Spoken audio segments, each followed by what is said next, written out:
Good evening, everyone. Good evening. Good evening. We're back on the Sunday sit back session, and I'm pleased to welcome me an absolute legend next to me, Aaron Talks Arsenal. How are we doing, Aaron? You all good, my friend? Well, now that I've sat next to you, do you know what I mean? I'm all the better, mate. I promise you that, my friend. Bring a smile to my face. I'm grateful for the company. Oh, and look at that. Here we go. But just as I was saying, I'm grateful for the company. Another absolute superstar pops in the building. Absolutely, 100%. We got the Here's up. Nortski, we got the Nortski in. We've got Aaron Talks Arsenal. Chili We're all button, here. yes. We're all here tonight. I'm all giving it this, and everywhere I'm going, I'm seeing all this malarkey.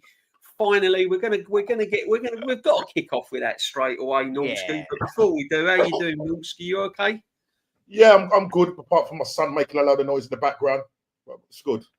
You're good. Yeah.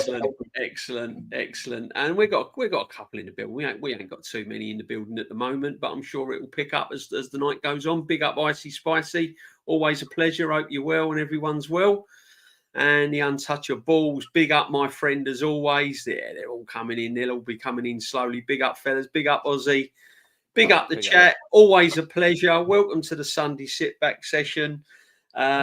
We have different guests on every week. You know how it rolls here, and things are picking up because we've got this guy here. Apparently, these two guys looks like they're, we've got Berta on the left doing his thing, and Arteta looking on as if to say, "Is this really my guy that I wanted in the first place?" But it looks like he's got him. So, what we saying, fellas, because it looks like we're finally getting over the line with this. Aaron, it's much needed, it, bruv, because we had the Madueke in midweek, and a lot of the fans were down in the dumps. First of all, I don't agree with any abuse that he received, because it's not the player's fault, obviously. And if he is an Arsenal player, obviously we've got to get behind him, brother. But at last, it looks like we're getting this guy in the door. And how you feeling, brother? How's it making you feel? Yeah, look, I'm buzzing for it. It's really been the first time since we've signed Pierre-Emerick Aubameyang, that we've had a striker, a proper striker come in, and we let go of him a good few years ago. We signed him 7 years ago now, something like that, there or thereabouts, maybe even a little bit longer. So it was overdue, really overdue. I mean, if you sort of asked any Arsenal fan, maybe even over the last 3 or 4 years, definitely at least the 3 years, what position you wanted Arsenal Football Club to sign, I would probably back heavily 90% of the fan base would have said a striker. Now, if you could have also then took that 90% and said in the last probably 2 years, the available strikers out there, probably 95 of them would have said Victor Gyokeres. He's been a guy that's been on absolute fire, on an upward trajectory. That's a massive thing. I think at Coventry, not Coventry. It was Coventry, wasn't it? I think he had 17 goals in the Championship. Then he went up to 22 or 21 maybe in the league, of course. And then he got his move to Sporting, 29 league goals. Then last year, I think he got 39. So we're talking about a guy that is improving. He goes into a better league, improving. The numbers are getting better. He's doing it in Europe as well. He's doing the business in 100%. Europe, scoring hat tricks. So it might not have been the prettiest hat trick a player will ever score, but he scored a hat trick against Manchester City. That's no, easy feat. Let's get that right. He's got good numbers in Europe in the competitions, and he's used to winning stuff, boys. Now, people might also say, yeah, it's the Portuguese league, this and all of that. You've still got to win stuff, and they've won stuff because of him mainly putting the ball in the back of the net. And I'll tell you one thing: Arsenal have severely missed someone that knows how to make that net ripple for a very, very, very long time. I don't really know what some of the fan base were even thinking about in being disappointed that we didn't get Sesko over this guy. Because when you look at his numbers, it speaks for itself. And when you compare them to Sesko, I mean, it's almost inarguable. It's borderline inarguable who you'd rather want. Like I always say, And I don't want to waffle on, but 89 league goals in 3 seasons versus 43. One of them's on an upward trajectory and one of them was on a downwards trajectory. Getting better when you're getting better leagues. I know I'll put my money on. And listen, it might have took a week for us to finally get to this-ish sort of point because we was all sort of gassed a little bit last Sunday, weren't we? You know, and Oh man, yeah. They put you through a bit of misery, didn't they? Yeah, they put you through it, didn't they, before you can sort of get it. But listen, like overall, for Arsenal Football Club to be getting someone in, and I reckon at a really good fee as well. Well, if we look at that, that moves me that moves me on, guys. I mean, on the screen here, look what we've got here. I mean, you know, they've agreed to pay a fixed fee of around 55 million. And in the striker negotiations, holding out for 8. So, I mean, it looks like in total with about 8.something million add-ons, 8.6 million add-ons. I mean, it looks like we've got him for like 60 odd million pounds here. Do you know what I mean? We paid more for Kai Havertz. Yeah, I think £1 million less. I think it's £1 million less. I mean, make it make sense. I mean, this is just fucking phenomenal business, isn't it, guys? I mean, look at his records here. Look at this report. Victor Gyokeres' report here. Look, Aaron, goals scored, 1.25, assists, 0 shots. You know, it's all like in the 100%, 97%, 84% rate. Yeah. You know, this guy, I mean, we keep hearing things, don't we, about when he comes to the Premiership, about, oh, can he cut it in the Premiership, Aaron? I mean, come on, man. He's the best out there, isn't he, my friend? Yeah. Listen, mate, especially when you compare it, not just to Sesko now, if you just compare it to what we've got in terms of Arsenal Football Club strikers, our firepower, if you will, we've got Kai Havertz and Gabriel Jesus. One of them, especially next season, is not going to be really fully firing or even fully fit, rather. I shouldn't even say that, until the end of the year. And Kai Havertz, he's been at the football club 2 years. Some people say, oh, you know, he's been decent. Decent doesn't win you Premier League titles, especially if you're the striker, if you're the main man. Exactly. You know, a lot of teams that tend to win the Premier League have a main man that scores a lot of goals. That main man was Salah for Liverpool last year. It's been Haaland for City for a long time. It was spread around between Salah and Mane for Liverpool when they won it. And then, of course, with Sergio Aguero, and then it filters down. Usually, you've got that one guy, at least that one guy in your team that you think, all right, win us that awful little 0-0 game, you know, or you know, and that 1-0 game where you're suddenly down away against a big team, he nicks you that equaliser, that gives you a nice little draw away at Anfield, or something like that, you know. When you compare it to what we've got already, it's night and day. It's absolutely night and day. You know, Arsenal have got smack bang average strikers at the football club, if you even want to call them that, Norms. They're absolutely smack bang average. We don't know what this guy's going to come in and do. That we don't. He could come in and absolutely fail miserably rather. And do you know what? If he does, I won't pressure the club or even I won't say it's the wrong sign, purely because not only would I be contradicting myself for one of them, but two, I believe Arsenal would have made the right move. You know, Arsenal can't be held accountable for going and getting the best available striker out there, and it just didn't work. You know, maybe it could be down to poor management from Mikel Arteta, and that would be another scenario. But if it doesn't work, I'll still hold my hands up and go, yeah, well, do you know what? The regime, the setup did get him in there, and it just hasn't worked. I don't think that will happen. I think that he's going to come in and do really well for the club, and I bloody hope that he does. Oh, I hope so, man. I'm looking forward to that net rippling down at my North Bank and some many times next season. And just before Normski comes in, I did want to float this across to people. You may have already wanted to sort of briefly cover it. Will Gyokeres, assuming that he's going to come now, will he nick Gabriel Jesus' number 9? Will he take the available number 10? Or will he go for Thierry Henry's 14? Oh, that's going to be a question. Do you know what? He can put Mickey Mouse on the back of his shirt, mate. As long as he's scoring goals, I don't give a monkey's what number. But that's a very, very good question. Listen, it could be the 14 shirt. Norms. Listen, Madueke caused an uproar, didn't it? It caused an uproar.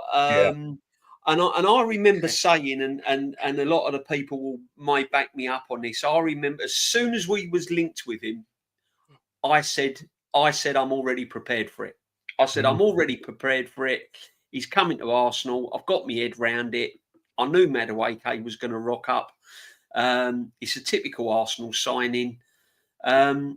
And everyone was a bit down in the dumps, obviously. But this is good news, isn't it, tonight? Oh. If it is set in stone, my friend. I mean, I've just had it up there. You know, if it's set in stone, this is good news, and it's got to be. Well, listen, last week, Sunday night or Sunday, whenever it was dropped, you know, when Fabrizio came out and Ornstein with the bomber. I mean, it was like, yes, we're in advance, you know, talks with Gyokeres and his entourage and everything. It was almost like it was a done deal. You know, that's how it came across, and we was giving all that last week and everything else, and then for some reason, you know, during that period they were talking about we're a little way apart. Then we heard that, you know, Berta came back from Portugal, and it's like things weren't going the way we wanted it. We was getting a little bit nervous. Yeah, I was not gonna lie, I was a little bit nervous. Hearing that maybe possibly, you know, Sporting could pull out of this. But we know that Gyokeres wants to come to Arsenal. You know, he's spoken about the club, he's spoken about himself, you know, putting himself up against people like Haaland, do you know what I mean? And Lewandowski. He wants to be at the same table. That's what he says. I want to be at the same table. And I like his confidence there. Some people might say he's cocky and arrogant and all of that, but you need someone like that. And that's whether Arteta can actually handle that kind of character. But he's going to have to learn to do that now, because now I feel we've got a proper striker on hand. And I like the striker. I like a clunky striker. I think clunky strikers are really nice. You know what I mean? You know, that's what the top percentile gooners are talking about. Clunky strikers. Now, this guy knows where the back of the net is, and as you said, look at the north end, the north bank, and when you see that net bustling, mate, you might have to just duck out the way because it might just go through the net. Hey, that's what we like. We're all positive tonight, Norms. We're all positive. No, you've got to be positive. I mean, it was just fantastic. I mean, to be honest, the Madueke thing just put a right dampener on things, and I just sort of switched off. And today, you know, I switched off. I didn't wasn't really looking at much social media, and then I got home. And I thought, you know, because sometimes we're so used to just looking at phones to see the latest updates and everything, and I didn't look. And then something flashed up on my WhatsApp, and I was thinking, what's that? So I thought I'd just take a little peek, and I was thinking, ooh. everything started to flatline, didn't it? We had the Norgard announcement, we had the Kepa the other week, and then we had the Madueke, and then we said it like, you know, it's a done deal, and then we start panicking, don't we? We start to think to ourselves, hang on a minute, what's going to happen now? Because if we don't get Gyokeres, because there was a little bit of stalling, wasn't there, about this 5 million, 10 million, people were saying, oh, just go and pay it. And I'm thinking, oh, please, if this don't get over the line, I mean, if you know what I mean? And it's just the lift we needed, isn't it, tonight, if this is all true. I mean, as I say, it didn't help with the fact that we was quibbling over 3 million, something like £3 to £4 million. It didn't help. And then the frustration was that then they go and announce the Madueke. You know, it was a case of we're looking at Madueke. Next thing you know, they're in advanced talks, and then it's like, and there we go. And we're thinking, well, it's 3 million. Just pay the 3 million. You could go and pay Madueke. You know what I mean? So that was really frustrating. And in the back of my mind, I was thinking, if we miss out on Gyokeres, because there was this whole thing about maybe it might have been a smoke screen, maybe that Arteta still wanting Sesko, and they were probably holding out for, you know, RB Leipzig to drop their price. And I was just thinking, please do not drop the price. Keep your price the same. You know what I mean? Bert has done a right job. And for me, I've got to say, he's gone back into that drawer, Aaron. Yeah, he's gone back into that drawer. You know what he's done? He went and got that cheese wire back out, mate. That's what he's done. Yeah, he got that cheese wire, and big up to the guy behind me. Yeah, done. 100%. 100%. Here he is. That's Yeah, it, Naughty. yeah. That's the one. That's Bro, what we like to you see. see? Yeah, look at that. That's what we like to That's see. the I tell you put what, on he wouldn't make a bad James Bond, would he? But I mean, I listen. James Berta. I switched off. I mean, when the Madueke, when it was finalised and everything else, and then the Gyokeres was stalling, I switched off. I've got to be honest, I switched off. But before we continue, and I want to bring Aaron in on another question, big up the chat, big up to all the mods, big up to everyone in the chat. Big up Yeti, big up views. Make sure that you sub and you smash the likes. Make sure that you are following these two legends on the screen, Nautsky and Aaron. Make sure that you're giving them a follow because they're doing some great things and we want to get the numbers up for them as well. Make sure you smash the likes and sub to this channel as well, please. That would be really, really helpful for everyone. Aaron, listen, Madueke. I know we're sort of, we're all getting gassed about Gyokeres and everyone else. Madueke, he's going to be an Arsenal player. That's pretty obvious. Is there any positives for Madueke you can see, or do you think it's going to be? Do you think it's going to be literally 50 million literally down the drain? Madueke don't score again. What's your views on it, my friend? The only positive I can take from it won 65 million. That's about it. Yeah. I think we've just. I think there's loads of things that frustrate me about this. Like, look, at the end of the day, if he's signed through the door, of course I want him to do well. That's just a fact. I won't have any agenda. Like, people will always say a narrative towards our side of the fence that we'll have an agenda that we don't want him, this and all of that. I don't personally want him, but I want him to do well because it means Arsenal Football Club do well. Like, it doesn't bother me personally what goes on with him, to be fair, as long as he does the job for Arsenal. I just don't think he will do the job for Arsenal. There's a big difference between what I want and what I think will happen. Huge difference. I think we've overpaid for an average player. I keep saying it. I think he's a Reece Nelson with a bandana on. I'm sorry. He doesn't move any real needle for me. If he's back up to Saka, if he comes in as that point, all right, cool. Why are we spending 55 million as a backup to Saka? If they go out and get Rodrygo and Eze now, I'll go, well, whilst I think that money could have been spent maybe elsewhere on a better right winger, i.e. a Kudus who went to Tottenham, I'd at least then put my hands up and go, well, look, they got in a Rodrygo, they got in a Eze, so they've got him as well. All right, cool. Until that happens, I will be a little bit critical of the signing. I fear that a Rodrygo player will become available. I fear that he will like to move to the Premier League or show an ambition or an interest in coming to the Premier League. And what I fear the most out of that statement is that he will probably go, oh, yeah, I'm a little bit interested in Arsenal. And Arsenal Football Club will go, well, we ain't got the money now, though. Yeah. And that's the real kicker. And then you ask, why haven't you got the money? And then you go, because you spent it on Madueke. And that's the real frustration, because if you was to ask me, would you rather Eze and Madueke or just Rodrygo, I'd still get just Rodrygo.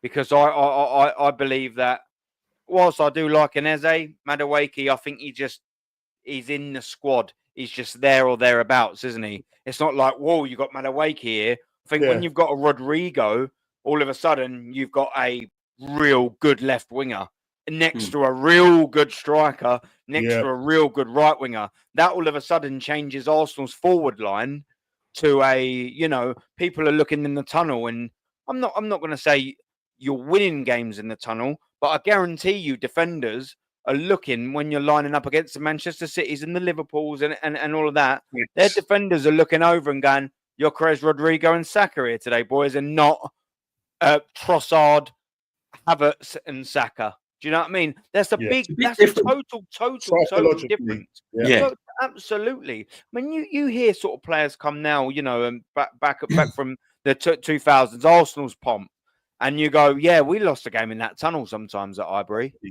You know, they're looking over and they're like, we got to play Thierry Henry today. And then you're looking around and there's Pires there. And then you go like that. And there's it's Lundberg, one, isn't it? there's Vieira. And then you're like, you look at what they got to come off the bench as well. Exactly right. You know, they had like the Nice. Reyes and the Parlers and the Edus, and you know, and I'm not saying Arsenal would be there just for them two signings, but I tell you what, if I was a centre back and I was a centre back for a long time, I'd much rather Martinelli running the ball at me and probably going to run it out for a goal kick than I would Rodrygo. If I was a centre back, I'd much rather be marking a Gabriel Jesus or a Kai Havertz than a Gyokeres. I can bloody guarantee you that. So I just don't want Arsenal to just leave us in that trap, ladies and gentlemen, where we just go, we just don't have the money now. Yeah. Like, and I'd have just liked to have kept, if they was going to do the Madueke thing before I shut up, I'd have liked for them to at least maybe have kept it on the hook, you know, and just sort of waited. So if they was to have got a Madueke, maybe just give it another 3 weeks or something. Do you know what I mean? And just see if Rodrygo is actually available or interested. Maybe they have got the money. I don't know. I just feel like this one could bite us in the backside, if I'm being totally honest. It's facts, Aaron, as usual. Absolute facts as usual. And that was my biggest worry. Norski, my biggest worry was if we get Gyokeres and we get Madueke, me personally, I think you can kiss Rodrygo goodbye. I think that is it. I think that's business done. Because we've spent on Rodrygo, Madueke, sorry. What's your, because Vanta Silva, big up Vanta Silva, he made a good point. You know, are we going to have the money left to do this deal if Rodrygo claims it coming, or do you see it? I mean, this is the problem. That's what I say, DJB. This is the problem. Big up Carl, by the way. Big up, my friend. You know, all the 52 million on a squad filler, which, as you say, it can come back to bite us in the bum. Because what simply means is that if Rodrygo does become available, he wants to come to the. We're hearing that he seems to be warming to come into the Premier League. And if the case was, he was saying, "Oh, I like the look now. Now that I'm seeing Gyokeres come in, I like the look of this." Yeah. And then they turn around and say, "Well, actually, we can't do it anymore because we've spent all our money." And as Aaron said, we're going to spend it on a squad filler. Yeah. We could have held out. See Guan. Yeah. But that didn't happen. And we've now gone. I don't know what the push was for Madueke. You know, and he can play on the. You know, he's back up to Saka, and he can play on the left. And the thing is that the whole thing is that if he did come in, the likelihood is that people were saying that he's going to play. He's left-footed, and that he's gonna come in and play on the left. I don't know what's going to happen with Martinelli and Trossard. Trossard is linked with. Is it Fenerbahce or one of them clubs? Yeah, apparently Fenerbahce. Yeah. Apparently Fenerbahce. No, at the moment we don't know that's going on. We've got to get players out the door, haven't we, Norms? We've got to get players out the door. 100%. So I feel that money. I mean, I was at a 60th birthday party last night, and a big Chelsea fan he come running looking for me. I'm thinking, you come for a 60th birthday party? What are you looking for me for? He goes, I had to find you because I couldn't care less about the 60th, right? I've come here, right, to rib you. Yeah. Thank you very much for the 52 million. And I was sort of talking and I was saying, look, he said, it wasn't that we wanted to get rid of Madueke. You come looking for him. And we know that Arteta was interested in the last 2 years. You know, he talked about Chelsea and how fantastic they were in their attacking that back in March of this year. And I think it was setting us up for us to be going for this Madueke guy. It's definitely an Arteta signing. It came out from Fabrizio. It's definitely an Arteta signing. We've ended up going to get him. And I said to him, like, if, say, for instance, we didn't come in through him and the players that you're bringing in, where would he be sort of in the pecking order? He said he'd probably be a 5th choice. So we've gone and bought a potential 5th choice winger to come to Arsenal. £52 million. Yeah. To me, it's never made sense, Norski, this Madueke. I've been trying to get my head around, you know, I've listened to pundits, I've listened to what he can do. Big up Cole, by the way, big up Yeti in there as well, make sure you're following all these people, guys. Vanta Silva, big up my friend. Big up chat, big up. What I'm trying to say is, I've listened to what he can do. Apparently he likes to get forward. He likes to take the fullback on. He's direct. But apart from that, I'm struggling. I mean, he's very similar to. I mean, I think Martinelli's days are going to be numbered, guys, aren't they? I mean, I can't see us keeping Martinelli. Why? Where's Martinelli going to have a? If you're Martinelli and you're seeing Madueke coming in and he wants to put him on the left and links with Rodrygo, then he tried to sign that guy that was at Chelsea that's been name's forgotten me. Mudryk. That's it. Mudryk, right? Then he's tried to sign Mudryk. I mean, how's Martinelli feeling? In his mind, no, I hear that. I mean, he must be thinking like, bro, it's probably time to move on. I think if we could get a 50, 60 million, I mean, it's almost pure profit because we only paid something like 7 million for him. We got it from second division you're right. in Brazil. So we're pretty much getting clear profit from this guy. And to be honest, in the last, few years, he has nosedive. I mean, the best season we got out of him was in that 22-23 season where he scored 15 goals and how many assists. But that was when Arteta was letting us play that fluid football. He was playing off that side, the same side as Granit Xhaka. The movement was fantastic. And then the injuries came in, and then all of a sudden it changed his style of play, and it just wasn't getting the best out of Martinelli. And sometimes we ended up stopping calling him Martin Kelly because of just the way he was. What's going on there? I mean, you got to be a Brazilian, man. Come on, you know what I mean? Just little simple things that he needs to adjust in his game. And you would think Arteta would say that to him, like, you know what I mean? Because if I was his coach, it's nothing. It's simple. Get your head up, head down, and you know exactly what he's going to do.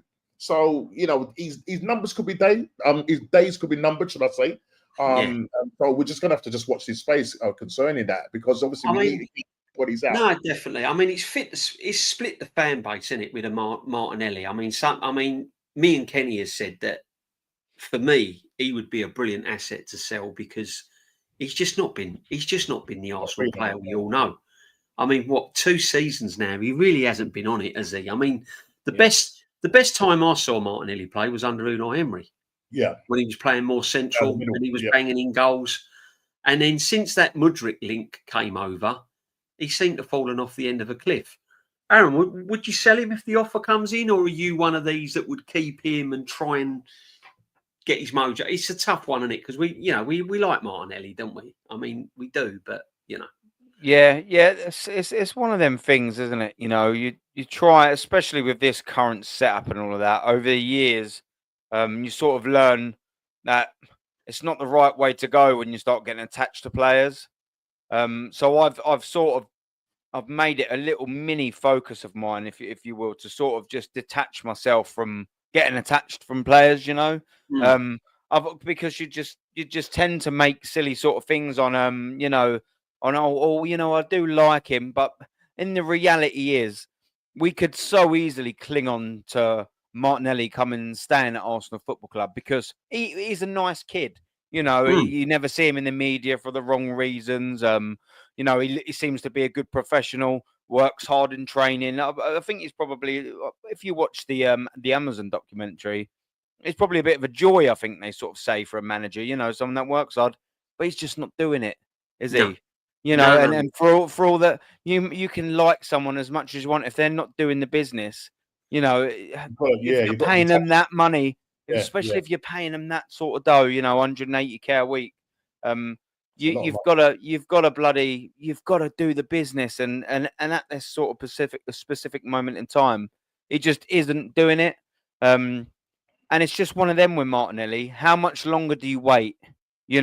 Because his contract runs out in 2 years, by the way. So this is a really, really, really pivotal moment in Gabriel Martinelli's career as Arsenal as well. You're sort of looking and you're thinking, if we keep him and he doesn't bang again next season, and he just has a slap bang average, he's got no transfer value really next year.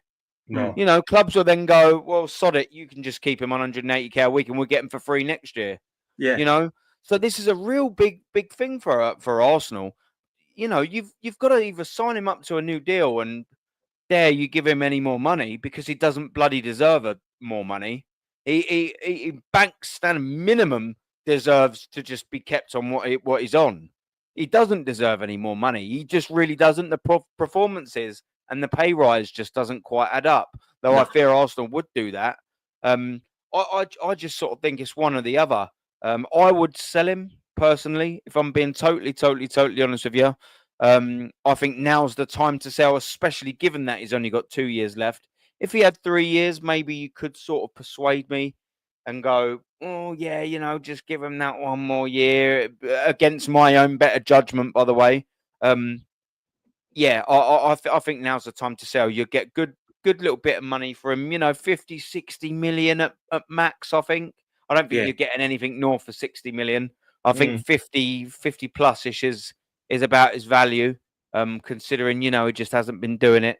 It's a shame, really, because you can see him going somewhere and doing really, really, really well. It's just sad that it's probably not going to be in an Arsenal shirt next year. I think he would be better under another manager. Yeah. I mean, look, Jurgen Klopp, when Jurgen Klopp was here, he was like really, really liking his play. And I think if he played under Jurgen Klopp, I think he would get a lot out of Martinelli rather than him under Mikel Arteta. So, yeah, it's just unfortunate the way he's going. And I think when you look at these are the market opportunities where you think, right, if you can get 60 million for him. Now, the Tross side thing, because a lot of people are talking about the left-hand side being a problem. Do we get rid of both of them? I mean, if we do get rid of both of them, you could be looking at a combined of, fee of maybe around about 70 million, maybe 80 million, at best. Now, you look at that and you think to yourself, well, okay, if the Rodrygo thing sort of keeps going on and drags on throughout the window, there's a very minute, and I'm not saying this is definite, there's a very minute thing that Arsenal could maybe Berta, and I want to say Berta in this case, would probably pull this off. Because I think what will happen with this Rodrygo situation is that it's going to drag on throughout the window, because it's like, is he going to come? Is he going to come?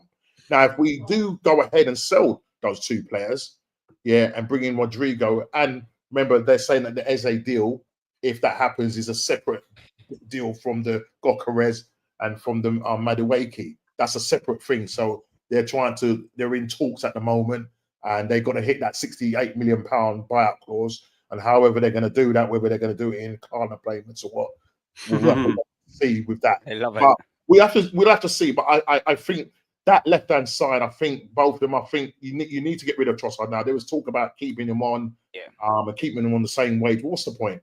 What's the point?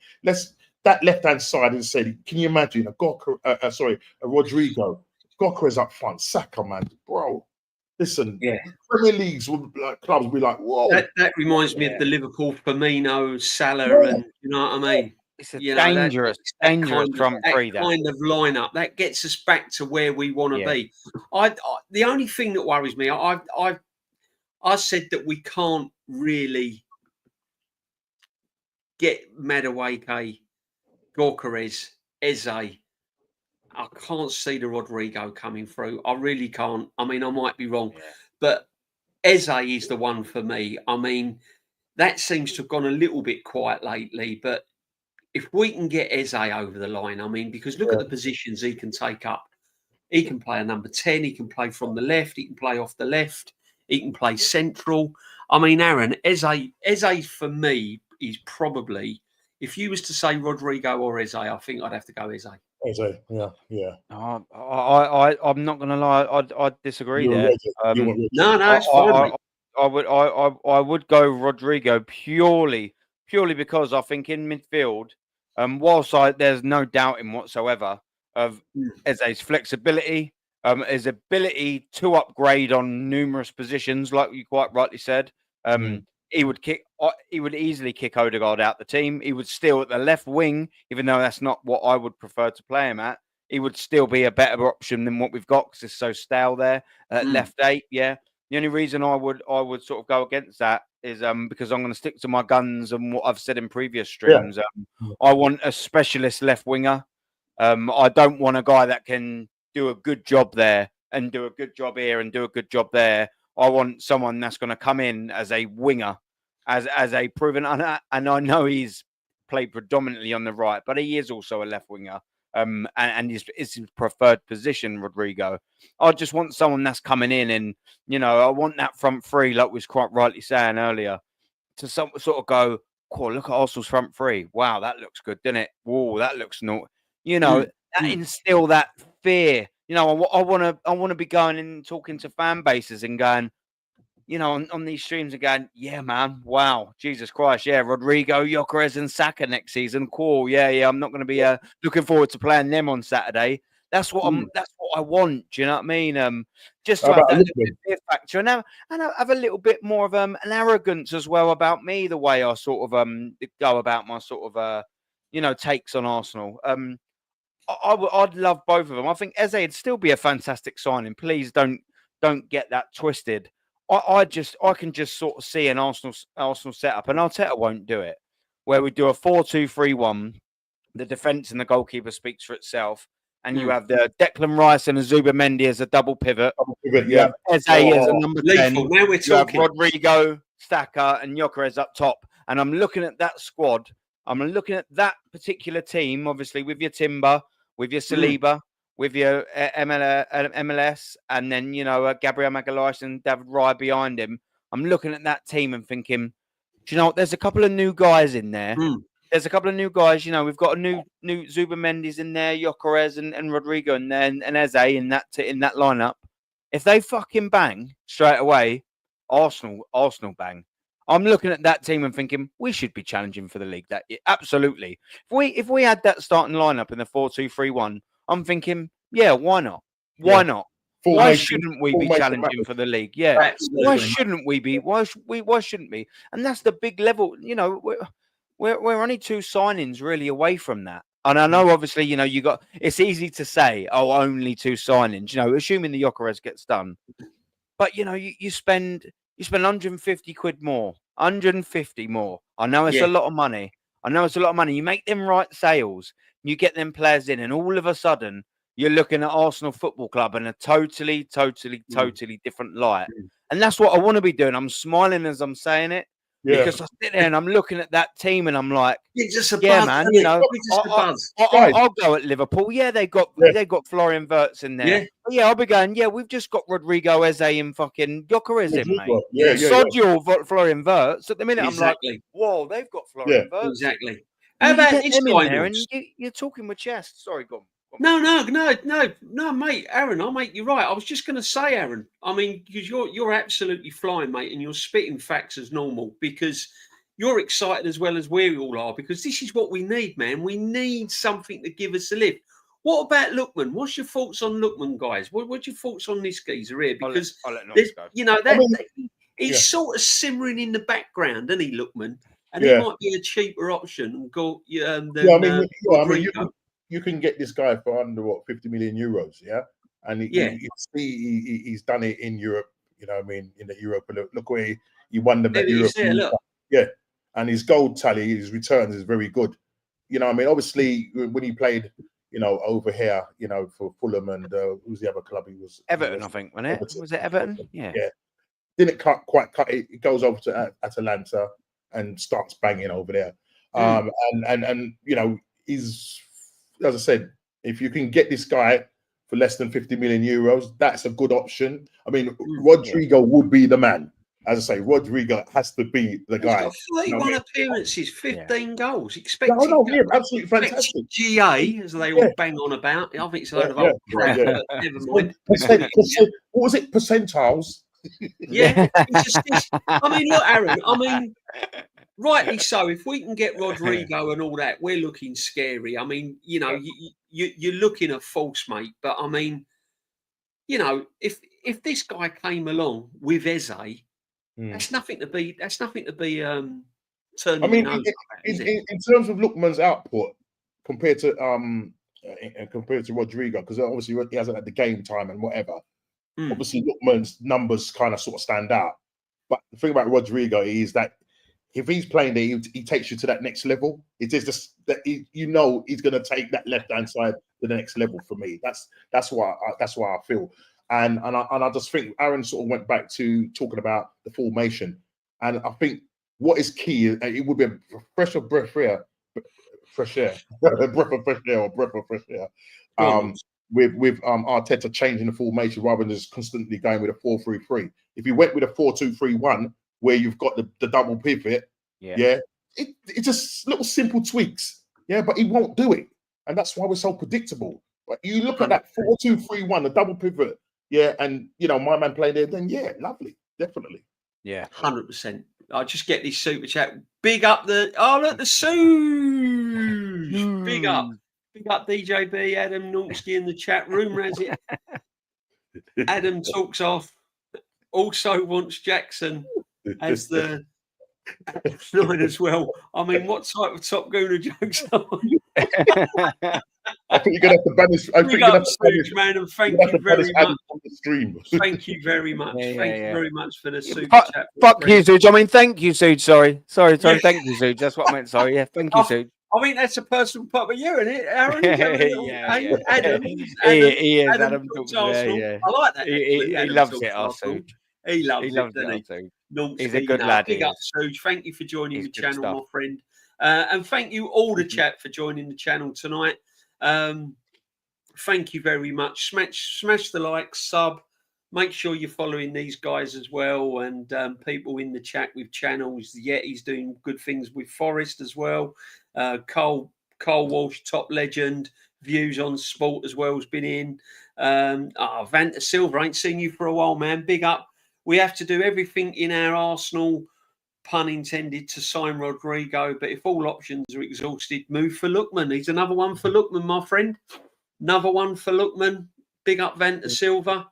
I mean, look, Lookman's always an option for me. Obviously, I'd like Rodrygo, but I mean, Lookman's someone you can't turn your nose up for. But Eze for me is, and I'll tell you why for Eze, because you can put him in so many positions. I think Rodrygo's going to cost a lot of money, and if it means Rodrygo or Eze, I mean, Aaron, look, big up, and this is what it's all about. It's all about difference of opinion. You'd rather Rodrygo, I'd rather Eze, and the reason why I'd rather Eze is because you can play him in a 10. You can put him challenging Odegaard and people like that. But guys, we're talking about all these signings. We're talking about all these players. The problem lies with the manager. Mikel Arteta is still the person. Mikel Arteta is still the person in charge of this football team. Aaron, quite right, sir. You've renewed your season ticket. I've renewed mine. We're going to be going. We're going to be getting behind the team. But realistically, mate, where can you see this guy? If we get, let's say the window shuts, right? The window is shut. It's finished. What squad have I got to deal with, D? Come on, tell me. To deal the normal squad of back four. Timber, Martin. All of them. You got your Rice. You got Zubamendi. We know about. Everyone's fully fit, of course. And all of that. Yeah, everyone's fully fit. And then you've got Gyokeres, Eze, Madueke. That's it. Where's he going with it? Where is he? Is he dropping Martinelli? Is he going to switch Madueke to the left, or is he just going to? Is he still going to persevere with Kai Havertz? Who knows? Do you know what I'll answer this sort of in a odd sort of way. I actually think no matter who we sign, I've just got this odd, awful, stupid little feeling he's still going to go with the same team at Manchester United as the one basically that he ended last season with. Yeah. Just out of some awful little main character syndrome. I've got these new signings in, but I'm just going to let you know you've got to earn your place. And do you know what? I get that to a certain degree. However, not really at the detriment of the team. If they're coming in and doing the business and training, put them in there. You bought them for a reason. His motive is wrong. That's not good. Exactly right. I wouldn't be too surprised if we'd got all of them players in for the Manchester United game and we saw Havertz up top and we saw Trossard or Martinelli there. I don't think I'm alone when I sort of get them feelings either. I think a lot of people can sort of understand and appreciate that. I don't think it will take long. I just because of the run that we've got, being the first 6 games, we'll sort of say that leads to the beginning of October. Of course, being Manchester United away, Leeds at home. You'll also then have Liverpool away, then Nottingham Forest at home, yet he's Forest, along with home games at Manchester City, and then, of course, Newcastle away. I don't think you can really afford to be making them arrogant-esque sort of decisions, if you want to sort of call it that. I'm sitting there and I'm thinking, if Gyokeres is not looking the part, or he looks like he needs to catch up, fine, all well and good. If Havertz is doing bits in training and all that, do you know what? Oh, cool. But if he's coming in and doing the business, and he's like, he's looking a bit Rolls Royce over here, don't piss around. Don't piss around. Just play. Just play. Just play. Just play the strongest 11. Whether that be like you said, Madueke sort of starting at that left wing, or whether it be Eze that takes that sort of role, Gyokeres up top. Just play the best available lot. Don't mess around, because that running, you can't afford to trial something at Manchester. That's what pre-season's for, bear in mind. And that's why we want the players in, to get them ready for pre-season and ready for the thing. That's what pre-season is all about. It's not about money. It is for them now, but it's all about getting your team figured out, playing all of these players, and then getting them in ready for the start of the season. So when people are like, well, it doesn't really matter what order they come in, the signings. Yes, it bloody does. Get them integrated into the squad. So Mikel Arteta ain't going, I don't really know how Gyokeres is going to play with X, Y, Z. Well, if you play him and get them in the fucking building and he's on the plane on the 19th, you'll have 3 or 4 games to get used to it. So that's a great sort of point that I just want us to find our feet early. We can't afford to be dropping points at Manchester United. That's a massive game. Can I just, I don't want to drone on again. That is such a big game, that Manchester United game. Massive. Because there's a real reality in which we lose that game, and then it does make that first home game against Leeds astronomically harder. It does, and then all of a sudden, say you draw against Leeds because you're downbeat, that you got beat away at Manchester United. It ain't getting any easier because you're going to Anfield. Yeah. You're going to Anfield, and then you got Nottingham Forest, who could, if it's the Nottingham Forest of last season at home, that's going to be a tricky game. Because after 70 minutes last season, we could have bloody lost that 3-2 very, very, very easily. And let me flip that as well, the other side. There is a reality where you go to Manchester United and you beat them 1-0 or get a 2-1 win or a little 2-0 win. And then you play Leeds, and then you beat them 2-0 at home because you're in a little bit of a groove. And then you go to Anfield, and all of a sudden you're like, do you know what? If we got a point here today, that's not a bad start to the season. So it's all about that momentum at the start of the season. Look at Liverpool. Look at them. They started the season last season well, and they never bloody looked back. And that's what Arsenal Football Club have to do. Get your players in, get them firing, get a good start, and let's see how the season can go. Because this season, the way it's shaped up and in its design, could go bad very fucking quickly. Very, very, very quickly. And I don't want that to happen, of course. Do you know what I mean? Get your players in there. Give us the best available chance and opportunity to have a bloody good season. Do you know what I mean? That's all we want, mate. That's all we want, my friend. Nortsky, Aaron, as far as I'm concerned, Arsenal, Man United are my biggest rivals. And it's because, when you've been following Arsenal all over the years, Man United, I can go back years and years and years with Man United. It's the one game in the calendar year that I do not want to lose. I do not want to lose. Nortsky, can you see this being the lineup for the first game of the season? Do you think this could be the lineup going to Old Trafford? Or do you think he'll play if Martinelli's still at the club? Or could that Madueke be a Rodrygo or a Lookman? Because suddenly there's a whole new look about the team. If we was to get one of them in, Eze coming in, where would Eze fit in now? What you saying, bro? I think it's going to be similar to that, personally. Yeah, the thing about Arteta, he's so predictable. You know, you just do fancy him to play that same team as he did last season, and that's the thing, because you know you don't want him going up there trying to experiment, thinking, well, I'm the guy, you know what I mean? And so, you know, if what I say goes and whatever, no, go with your best team, because as you say, with Gyokeres does end up coming on the pre-season and he's banging and he's doing the business. Go and play the guy that is performing, the one that's, you know, banging in the goals. Because at the end of the day, if you want to start experimenting like he did, in that, and listen, fair play. I'm not in any way Havertz fan, because we saw in that game against Aston Villa where he was doing well, before, and he decides to drop, not drop him, but bring Jesus back into the fold, drop Havertz into the midfield, and we go and lose that game. Why? Yeah. You know what I mean? What you trying to prove? You know, we was on a run.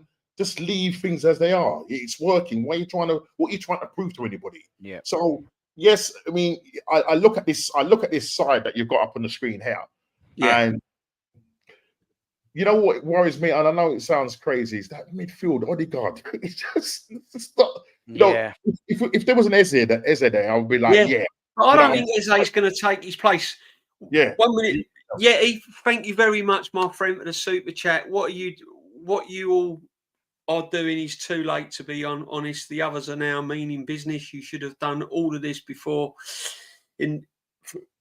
before the teams are meeting you now. Yeah, facts. I mean, we should have done our business earlier, as far as I'm concerned. And it's true what Aaron said. We should have got them in June. We should have got them on pre-season.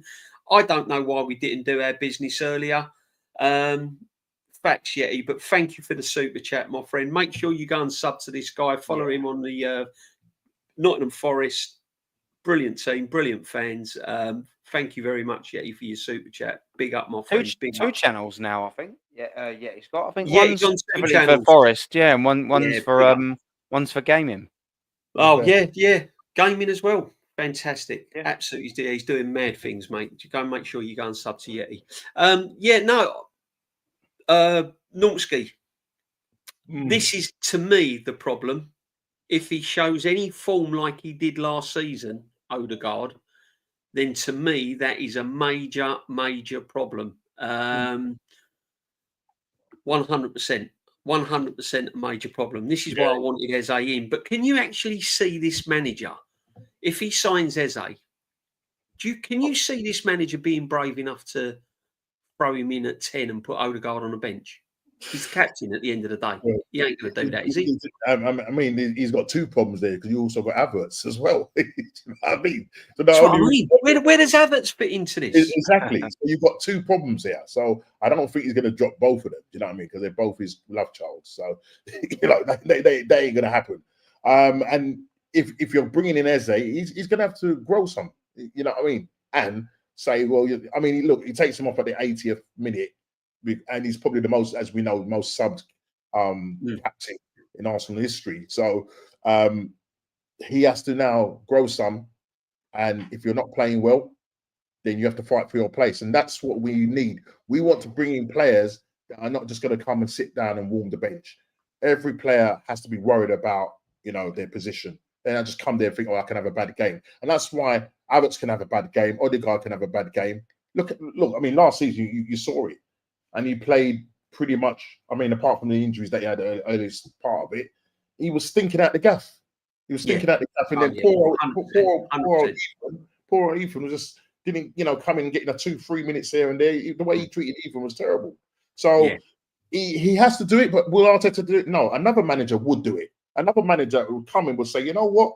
You sit on the bench, you hold bench, we're playing Eze today, because he's the one that's performing. Fight for your place. What we want is a squad that can fight for in all competitions. Yeah. So it doesn't matter where you're thinking, oh, well, if you go and play in a Carabao Cup or an FA Cup, you can look at the bench and go, yeah, we can bring this squad on, they can do the business. Yeah. But at the moment, last season, we couldn't do that, because when he looked at the bench, he didn't have no options there, apart from 20 left backs. Well, I ain't going to do cut the job. You know what I'm saying? So this season for Arteta, the players is bringing in, obviously he's got the players in and whatever, especially that front attacking three. And if we do get an essay, he's got good problems, but it's whether he wants to make it a problem. And do you know what? That brings me nicely on, because this manager has been learning on the job since day one. Yeah. Every season he's been learning on the job, because he's never managed another team. If he gets all these players in the door, and he's got Havertz and he's got Odegaard and he's got Eze, he's never had any experience of managing that type of dressing room. All these big players, all these first team players, all these internationals.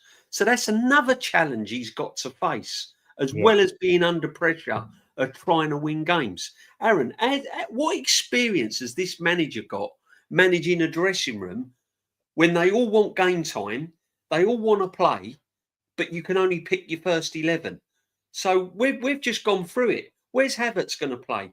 Where's Eze's going to play if he signs him? Who starts, Madueke or Martinelli?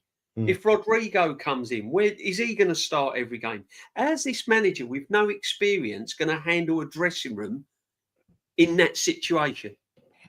Well, do you know what? Do you know what? I'm going to answer this, which I believe will likely happen. He'll freeze players out because he don't know how to deal with them. Look at what he's done with big personalities and a bigger squad in the past. He's just not played them. Like, you know, you look at the likes of Aubameyang. He just completely ostracizes them. Pepe, he done the same thing. You know, he's done it with a good few players at this football club. Guendouzi, to name another one. Ozil, we done it to. You know, if he doesn't like you or feels like he can't manage you, the way he does it, instead of managing, which you'd expect him to do on his bloody hefty £15+ million a season, he just goes, I'll just put you over there. But what that does is just kill the value of the player. Now, like a lot of them names I just mentioned, you've got Kai Havertz and the Jesuses, etc., on 280k a week, you know, and maybe he won't do this with Havertz because we all sort of know that he's his boy, isn't he? That's his baby signing, isn't it? You know, he's going to shoehorn him in somewhere.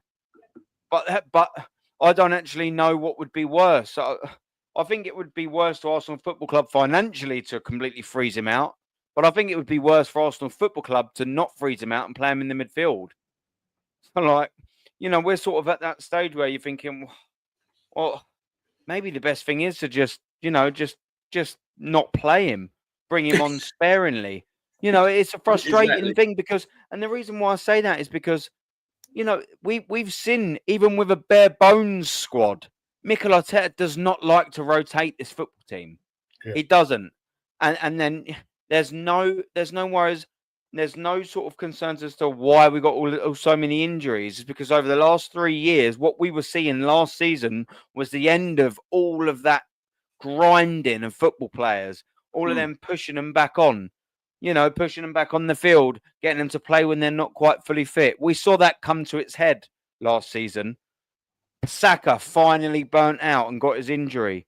You know, the Gabriel Magalhaes and even the Kai Havertz, if you sort of want to say, because he's put yards in, not excellent yards for Arsenal Football Club, but he's put yards in. They're all getting burnt out. So what's he going to be like on a bigger squad? You know, he just doesn't rotate them. I just don't believe there's a reality where Mikel Arteta has a big squad and he manages it well. I really don't. I can sort of see some players just being completely frozen at the squad, like your Lokongas. They've got 2 years left. Fabio Vieira's, they've got 2 years left. How many minutes realistically are them boys going to get, if not for the Carabao Cup? You know, like they're not going to get any minutes. And what we're going to see is 2 years' time, there's going to be a Havertz taking his 280k a week all the way to the bank. That's about £30 million a season, by the way, just letting everyone know. And he's got 3 years left of it. 3 years left of it. Yeah, people forget that. People forget that's a lot of money, that is. It's a lot that's a lot of bloody money, that is. Facts. You know, sat on the bench. You know, and they're all going to walk out. Look at Zinchenko. Zinchenko has been frozen out really sort of himself over the last 18 months to 2+ years. Yeah. Why has he not been sold yet? How much is he on? There you go. 150. No one wants to pay it. No one's going to want to pay it for a lot of these players. No. No one. It's No one. wages. Who's going to get us out of jail like we did for Chelsea? Who's going to get us out of jail for Kai Havertz? Who's going to come in there and go, hey, do you know what? Sod how much is on. Here's 50 million quid for Kai Havertz. No one's going to do it. The best we've got is Bayern Leverkusen coming in for 20 million and us probably having to pay him 100 grand off for the next 2 years. You know what I mean? To subsidise his wages. We've left ourselves in a real mess at Arsenal Football Club. And that's self-inflicted mess. They've done it to themselves. It's all themselves. If they was to look in the mirror, that's the problem. That's the problem. That's the biggest problem at Arsenal Football Club. That and the fans. That's the biggest problem. There's been so many failures from top to bottom, and obviously starting at the top. So many failures that Arsenal haven't addressed that they picked up 5-6 years ago, and we thought, do you know what? Yeah, they've slowly but surely cut all the dead wood, and at that halfway period when we bottled that 8-point lead, we've just slowly increased that same problem. So we got rid of it, almost like a V, and then just created it yet again. And if we was to get a new manager that comes in this December, he's picking up the same shit that we did a year ago. The only difference is we've got 3 second places. That's it. It's got to improve on that. Got to improve on that. Improve on it. Big up, Real One. Get yourself off to bed. Thank you for dropping in and smashing the likes. Real One's come in. He smashed the likes. Make sure that you're smashing the likes, guys. And make sure you're subbing to these guys as well. Their links are in there. And if you ain't subbed or smashed, why not? Why not? Just got a couple of points here that I've starred here, Normski. There's a couple of questions here. We had 2 goalkeepers on the bench last season.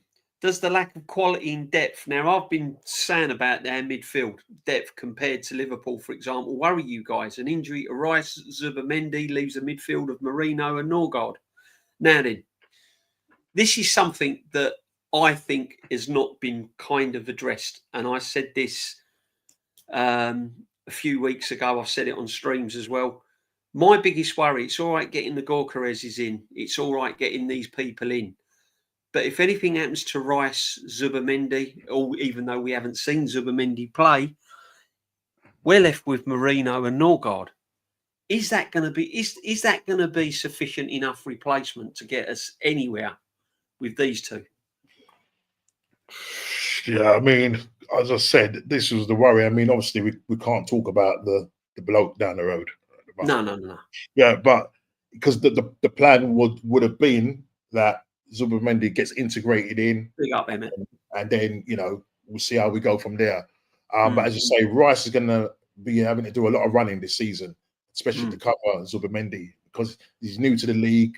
You know what I mean? Yes, he people say he's like one of the top, whatever it is, 10 in the world, but you're in the Premier League, mate. It's a different thing. You're not going to have that time on the ball like you have, in the Spanish league. And so for me, Moreno, Norgard, you look at Norgard, he's got caps for his country and that, but he's never ever played in the Champions League.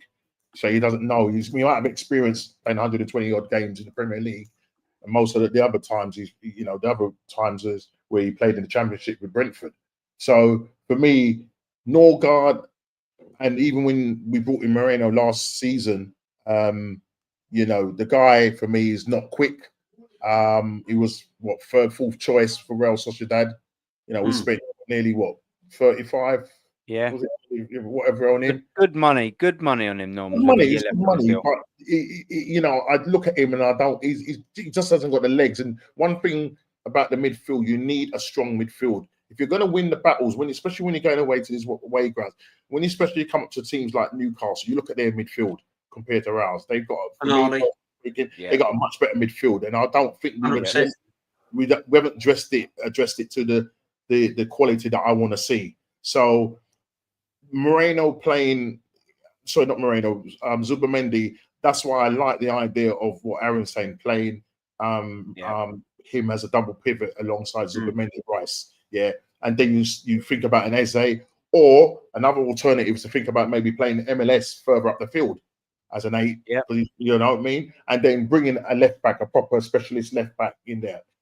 So at the moment, what you have is a situation where MLS plays there. He's a good player. He's done really well, but he's not a left back. And you That's see what that. I say. That's my fear. I think he's going to get found out next season, personally. Yeah, because Calafiori, he was brought into the side to play as a left back, but he's actually a left centre back. So see, Skelly would fill that one of them injury roles, wouldn't he? Yeah. I've said move Skelly into midfield. Get a left back, move Skelly into midfield, then you've got cover. Yeah. I mean, boy Tendio, he said about Nwaneri and Dowman. Dowman, he's a young kid. You can't throw him in a situation at Anfield if Rice is injured and all that. You know, you just can't throw him in. I mean, he will be, no doubt about it. If he's managed right and coached right, Dowman will be 100%. But it is a worry for me. Norgard, again, it's one of them ones where I can't get my head round. He's just brought in to do a job, isn't it? That's at the end of the day, he's a squad filler. He's just brought in to do a job. I can't get my head around it, to be perfectly honest with you. Do you know what? Can I say something on that? On the Norgard thing, some people sort of think, you know, when he came in and he sort of said, you know, about the Champions League, like a lot of people are like, oh yeah, bless him, his last sort of real chance. You know, he's got to have a go. I actually didn't like that. He sort of came in at 31 years old and said, you know what? I gave up on my hopes of ever playing in the Champions League a little while ago, and I sit there and think, I want a player to come in hungry to win it, not just happy to finally be here. I know I might be reading into that a little bit too much. So, you know, like I will sort of, I'm not saying that's set in stone or right. That's just when I look at that, I want someone to come in there and just be starving to win it, not just be really grateful to be in it. He sounds as if he's just earning his purse, doesn't he? He just sounds as if he's at the end of his career. Yeah. He's just happy to be there. And he is. Yeah, no, fair dues to him. You know, I'm really not knocking it. It's a great move for him. 100%. I just don't think it's a great move for me. You know, I want that geezer coming in there going, I've joined Arsenal to win this Champions League. Yeah. Not crying because he's happy that he's in it. He looked quite starry-eyed, didn't he? He looked like, I mean, you know, it was one of those things, you know what I mean? Come in and own the place, you know what I mean? But he's 31.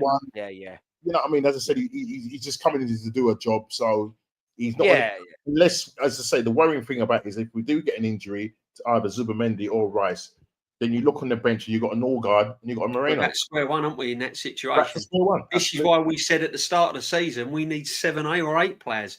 Yeah. But I mean, again, question Aaron Normsky, thoughts on Jesus? Rip it up. I don't know about you boys. Rip it up. He's been deadwood since he's had little fits and starts, hasn't he? But other than that, he's been really disappointing and costing us a lot of money. Again, $250K a week. Yeah, you know, we're not going to see him till January. Yeah, I would say he's worse than Havertz. He's probably been a worse signing. In terms of injury and output. 100%. Yeah, 100%. He's been a worse signing than Havertz. You know. Yeah. I mean, this guy here, this young man here, Nwaneri. Apparently, some more good news is that we are Arsenal are confident Ethan Nwaneri will snub interest from Chelsea and sign a new contract at the club. Despite some uncertainty over the teenager's future, the 18-year-old enjoyed a breakthrough season with the Gunners last time round, making 37 appearances in all comps and scoring 9 goals. Now, this to me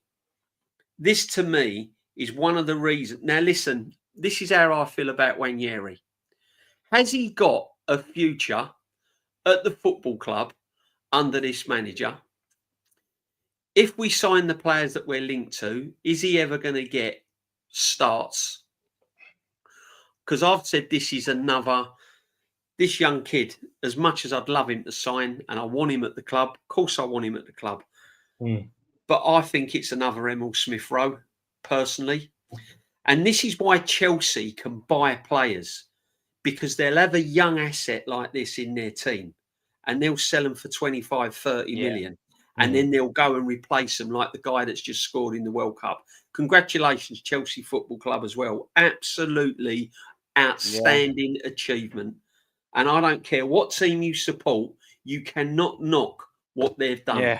They have won every single goddamn cup, probably in club football, and that is just amazing. So, Chelsea fans enjoy. You've got certain content creators saying that we're better than them. Who wants to be? Big up. Million miles better than them, apparently. No, we ain't. We ain't. I'm sorry. Season. I'm sorry. Let's be a realist. And I said, and all the chat knows me, and football fans know me. I'll give credit where credit's due. Yeah, no, absolutely.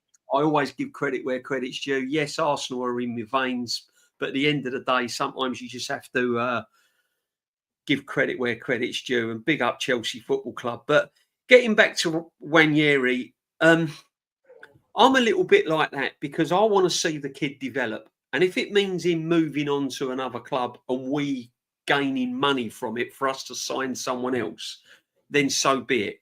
What's your thoughts on it, guys? I mean, I'll jump in first. Go on, mate.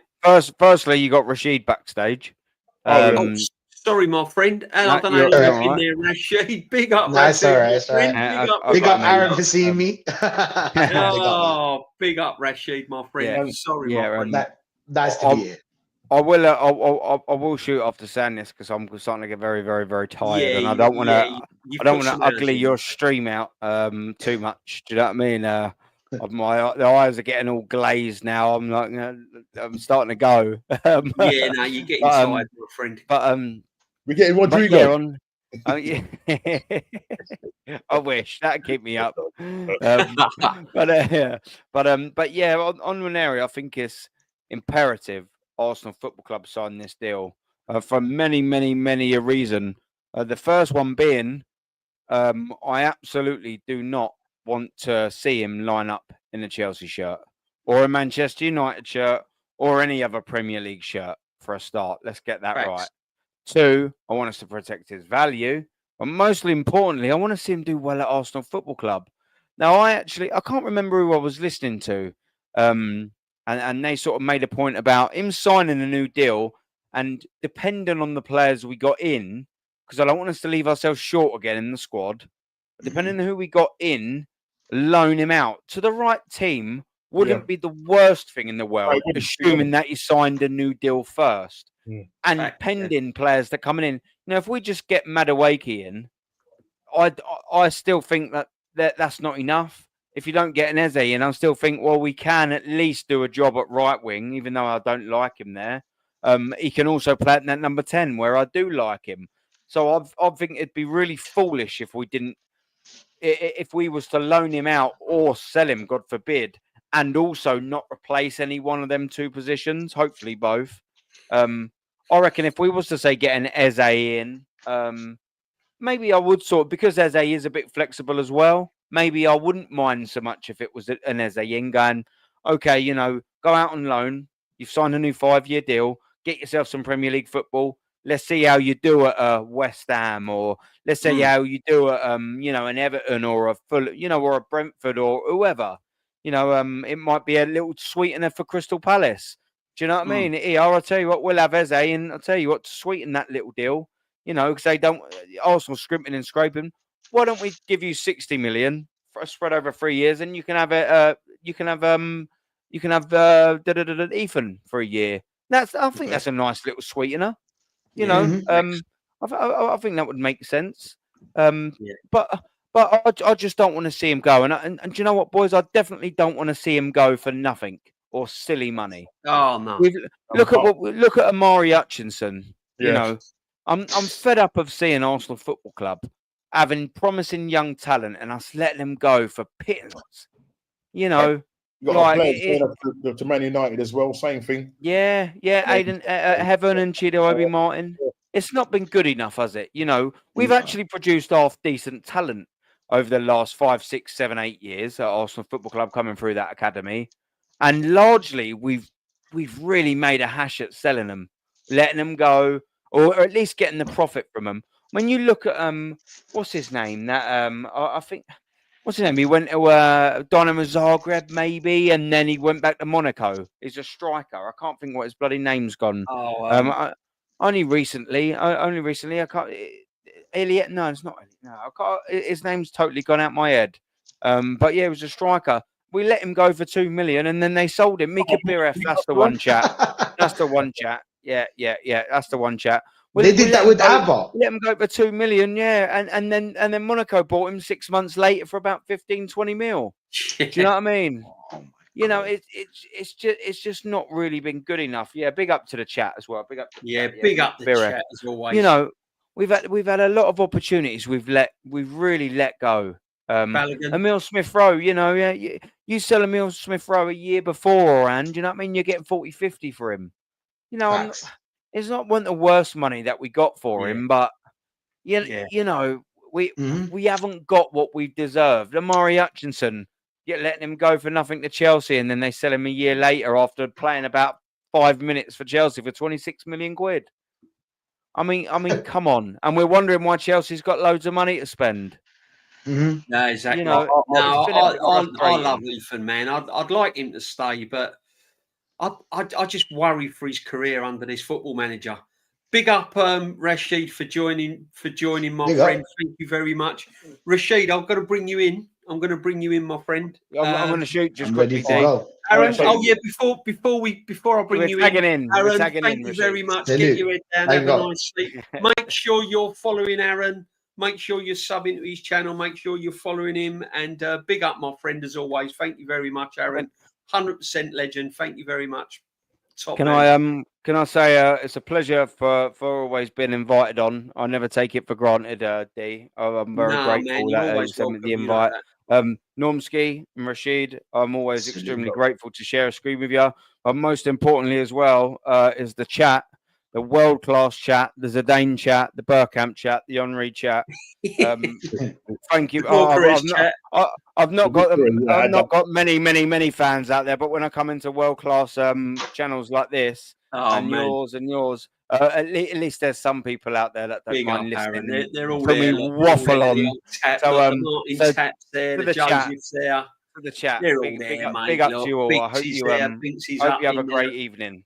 I hope you really have a great evening. Yeah, take care, mate. Take care. Go get my head down. Take care, everyone. Thank you very much. Enjoy the rest of this world-class stream. Take care. See you tomorrow. Take care, bro. Take care. Rashid, what can I say? There we were. Faces down. We was looking down and out, mate. We was like a boxer on the ropes, weren't we, when Madueke got announced? And here we are. Looks like we're getting Gyokeres finally over the line. How you feeling tonight, brother? Are you on a high, or are you still a little bit? I don't know what's going on. You know what it is with this club, yeah. It's just that because I'm so used to it, I know how they move. First of all, thanks for having me on. No, you're welcome, man. You're welcome. You know that. Now, this is how the club moves. This is I'll give you.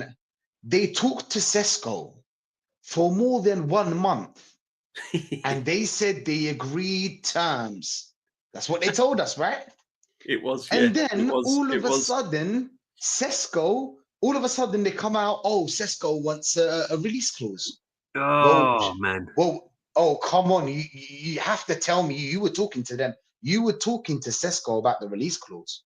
You can't be telling me a big club like Arsenal, the money that we have, the professional, you have to be a professional to a certain level. When you're sitting down with the agent and then you told all of us that you agreed terms, you lied. So they started off with a lie, DJB. They already started off with a lie. So that tells you all you need to know. Then what happens is that, we let go of Partey. And then you know what happened to Partey. We're not going to get into that. But the point is that after that, who did they bring in? Norgard. And then when you ask them, is that good enough? Do you know what they tell you? This is excuse. This is me being a top gooner. No. Zubimendi's Partey replacement. And Norgard is Jorginho's replacement. Do you know what I'm saying? So what happens then? And then you look at it and you're like, okay, Jorginho, Norgard, tomato, right? The point is that we stagnated. We didn't. This is us stagnating. So you told us that there's a 350 million war chest, right? Yeah. Money weren't an issue, was it? In it. So what happened is that midfield, you told us that we lack creativity. At the end of the season, this is what Arteta said. This is what Arteta said, people. It's not me. Arteta said we lack creativity, blah, blah, blah. He was talking about the midfield, obviously. What happens is, it's the same midfield. So we let a Jorginho for Norgard. Much of a muchness, and then we let Zubimendi for Partey, much of a muchness. So we stagnated there. Then what happened is we went out there and bought Madueke, and these guys told us that I'm going to get to Gyokeres, by the way. Madueke, these guys told us that Madueke is the right wing. He's the backup for the right wing. So this is the excuse. So if you tell someone, oh, I don't like the Madueke deal, blah, blah, blah. Oh, this guy, he's getting all this hate for no reason. It's not his fault that he's coming to Arsenal. That's the first excuse, isn't it? Oh, to hate you in the heart, you know what I'm saying? So you can feel for him. Oh, poor him. Bro, you're getting bees. He's not worried about you and me. He's not. Do you know what I'm saying? He's here to play for a club that we love and we fund. It's not like we just love and we fund this. Do you know what I'm saying? DJB, you fund more than me. Do you know what I'm saying? We're talking, and there's people out there that fund way more. The point is that Madueke's coming in. He's going to be our left wing. Probably 80% he's our left wing. Now, if he's not our left wing, he's a backup, supposedly a backup. So now you guys want Madueke and Eze. Where's Ethan going to come in? So now you just killed a talent. You just killed the talent because where's Ethan going to play? He's not going to play DJB. Do you know what I'm saying? This is what I was saying. I can't see there being any room for him. I can't see there being any room for him. And then, guess what? They told us, Gyokeres, that they agreed terms. DJB, and I quote, we agreed terms. You heard about it, the 5-year deal. Yeah. And then, what comes up today? Oh, the agent wanted more money. So did you agree terms or not? Did you not? Did you talk to him about everything that has with the deal? Already, we're not moving like a big club does. No. You know what I'm saying? When we go out there and when we say agreed terms, we mean it. Arsenal don't mean it. Apparently, do you know, apparently we had to pay off the agent and give a little bit more money to Sporting. Oh, yeah, Do you hear about that one? Yeah, we've had to drop the agent. I think he had to waive his fee. He had to waive his 10 million. That's it. He had a 73 million euro. He had a fee that he had to waiver. Yeah. I mean, the guy says about the Mosquera. I mean, we're linked with this young guy, the 20-year-old. I mean, DJB. Come on. Can I say my part? I take Mosquera. The only reason why is because I don't think Kivior's fit to play for the top 10 or the Premier League. I think he has to play. He's not of the level. He's not of the level, and he always worries me. Always worries me when he's on the pitch. So I'd rather. I thought he was the backup. Well, say backup replacement. Backup for Tomiyasu. Yeah. But I think this guy's going to be better than Kivior, so he's going to be the second choice because everybody's saying he's the next Saliba. Remember? The next Saliba. This guy's the next Saliba. So I think he'll be just a little bit better than Kivior. Even though I don't know him, but it's not that hard to beat Kivior. Let's be honest, guys. It's not that hard. It's not like there's a certain level you have to get to. It's Kivior. It's not that hard to take his place.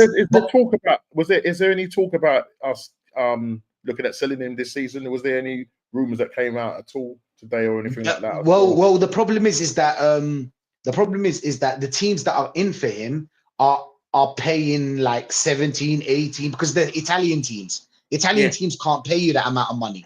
The money that we spent, we bought him for 24. I think 24. I think we bought him for 24. I don't know. Someone in the chat, please, if I didn't get it right, please let us know. Yeah. But the point is like you're not getting 24. You're not getting 24. No. No, you're not. I don't think so. No. I mean, with Kivior, I mean, it's one of them, isn't it? Because people say, oh, he never done a lot wrong when he came in for Gabriel. He played all right. But this is what we're getting. This is what we've had to put up with, haven't we? We've had to put up with, oh, it's all right. He's done a job. I'm hearing it with Norgard. Oh, we've signed Norgard.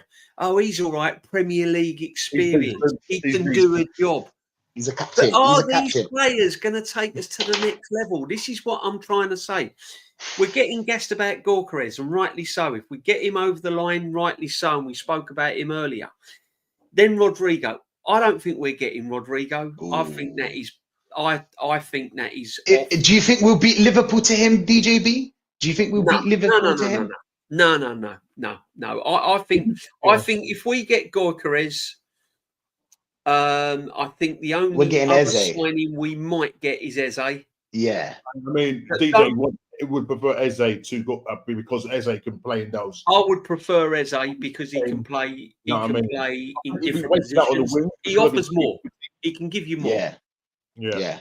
He can give you more. I want Rodrygo, to be honest. I want to send out a statement, DJB, that we're serious. You know, a player like Rodrygo is probably, come on, one of the best wingers in the world. Arguably, you know, debatable. Of course, it's debatable. But the point is, he's up there. You send a statement when you buy a player like that. Just like when Liverpool bought Wirtz, everybody panicked because they know what Wirtz is capable of. Regarding the money, I don't think he's 120, but you know how it is nowadays. So Rodrygo, you probably spend the 90 million on him. The thing is that we just spent 52 million on Madueke, and apparently we couldn't fund the sporting the Gyokeres deal. But we had money to pay for Madueke. Oh, but we paid him free. So what? You used 18.5 or 18.7 or million. So you had the money there. That's what I'm just. This is me being the top unit. We paid him free. Klarna, you know. Yeah. Oh, we paid him free. Yeah. Take the piss. Point is like we had 50 million on him, and then we had 68 million on Eze. You need to pay 68 million. Okay, let's say we buy him for 60. There you go, DJB. You got 110 million. You go out there and buy a player like Rodrygo that makes a difference in this team. Exactly.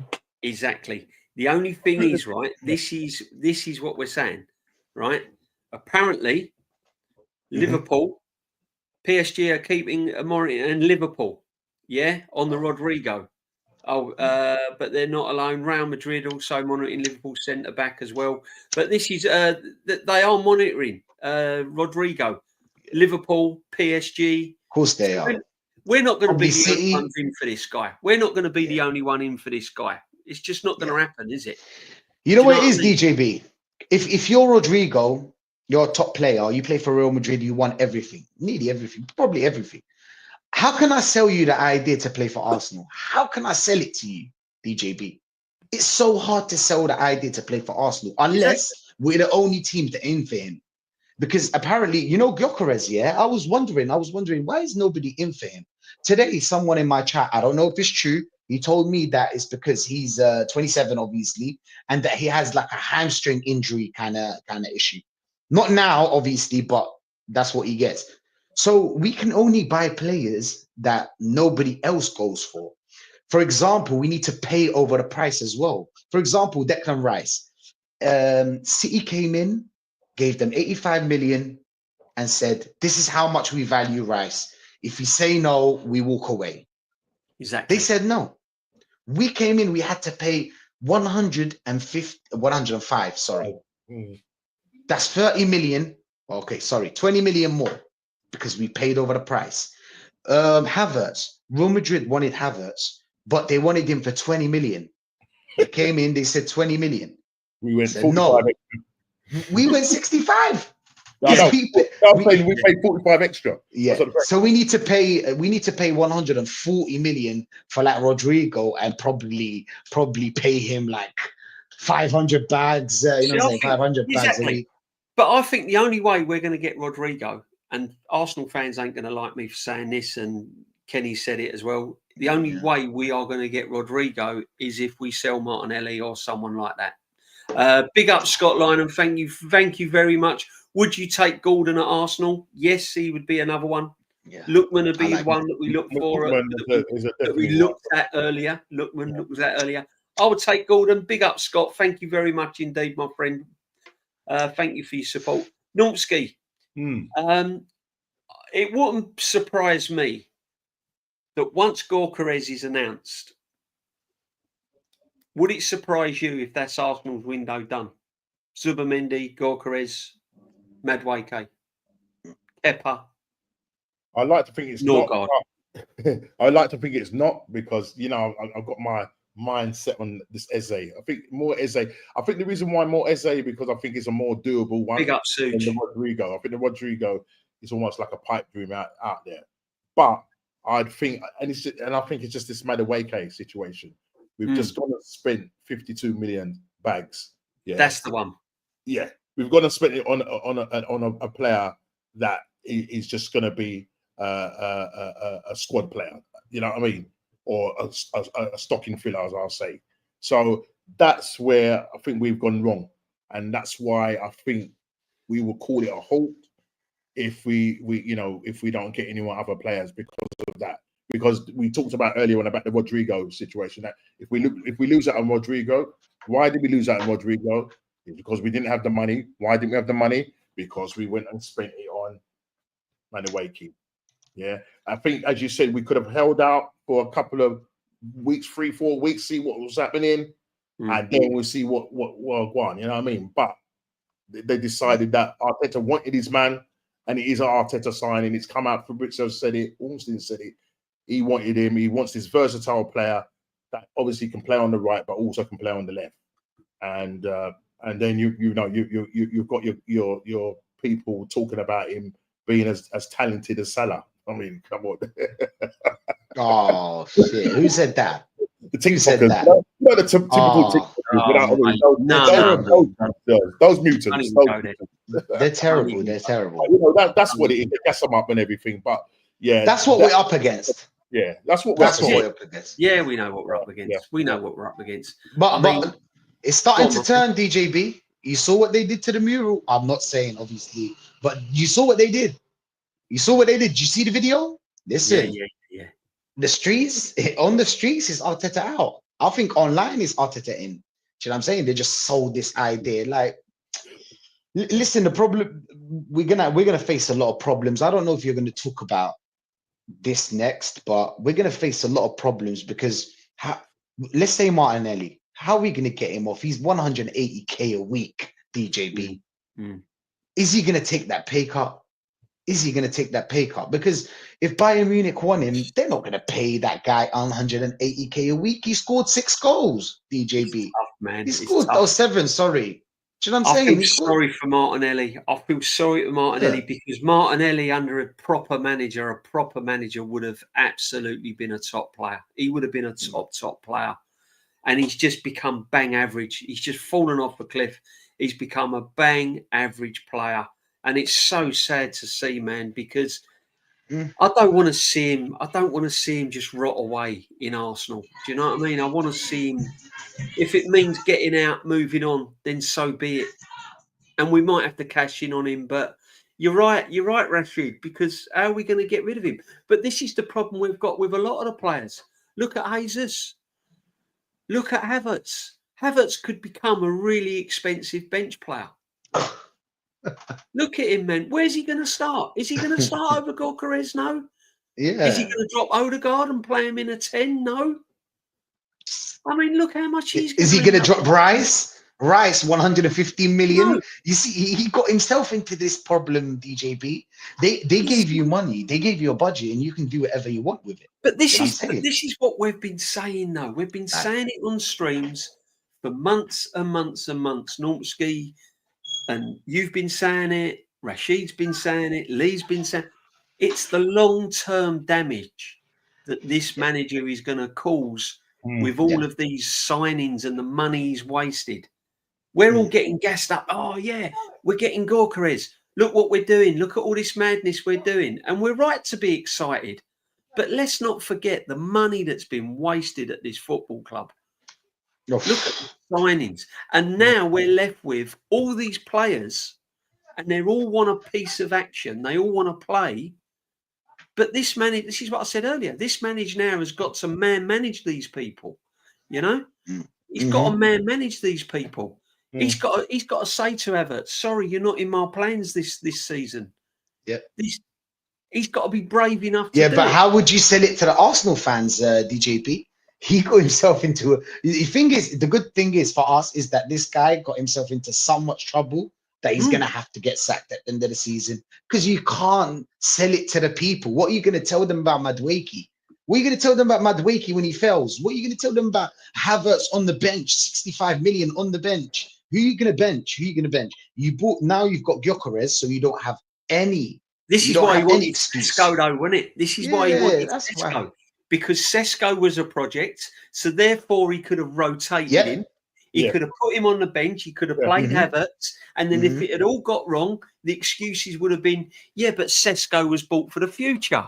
4 years. 4 years. It's 4 always years. DJB. It's always next year, 4 years. Yeah, exactly. It's always never the present. Never the present. Gyokeres is like the devil for Arteta because all of his plans has gone completely out the window, Normski, isn't he? No, I mean, completely out the window. I mean, as I say, we thought that the way this thing was sort of going on, and you're just thinking to yourself, is it a smoke screen? Is it that they want to hold out? You know, is it that Arteta really wants his man Sesko? You know, I said it earlier. Is it that they're hoping that, you know, RB Lights will say, you know what, bro, they're calling our bluff now. We need to just drop the price now, and then all those people, you know, thank God it didn't happen. You know what I mean? I think after the Madueke situation, man, Burton must have said, listen, bro, this can't go on, man. We've got to go and get this guy over the line. We've put it out there.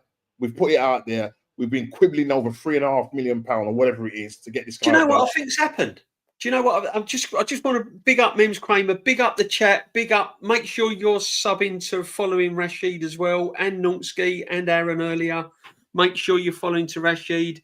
The links in the chat, guys. Make sure that you're following these legends. Make sure that you smash the likes, please, and sub if you've not subbed. This question here from Mims, big up panel DJB. Just curious, since Gyokeres is joining now with the other signings you lot have, is it enough to get Arsenal across the line and bring you cups?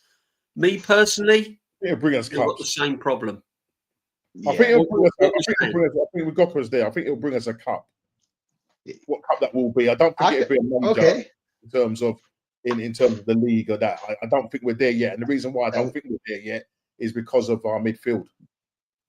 Yes, I agree with you, Normski. I can't lie. That's exactly what I was going to say, actually. You know what it is? The problem is that you've got Gyokeres, you have to play to him because Sporting play to him. That's why Gyokeres is who he is. Yes, Do you know what I'm saying? Now, how are we going to play to him? That's where Arteta needs to figure it out. Yeah, the creativity. But I think he'll bang way more than Havertz. I think 15 to 20 goals. I think, he'll score a lot of goals. But the problem is that we'll remain second or third. It's not like because of his goals we're gonna do you know what I'm saying? That's not me. Yeah. I mean, you've got people saying have we got a good enough squad to actually win the Are we going to win the Premiership? Have we got a big enough squad? No. We can't. So then it comes down to, guys, doesn't it? This guy's going into a 6th season, would have spent over nearly £1 billion now? Nearly a billion, Nearly £1 billion. And we're sitting here saying that we can't win the league. I mean, make it make sense. I mean, I've kind of calculated what our potential purchase and buys will be this summer. And so if we look, we've already spent 12 million or so on Norgard. We're looking to spend 52 million on Maddy, 55 million on Zubi. I think we did the Klarna payments, so that might have taken it over a little bit. Then you've got the 64 million on VG, Victor Gyokeres, 20 million with the Mascara team, 5 million Kepa, and then Eze, 68 million pounds. So we could potentially would have spent in this window, and we'd have brought in 1, 2, 3, 4, 5, 6, possibly 7 players.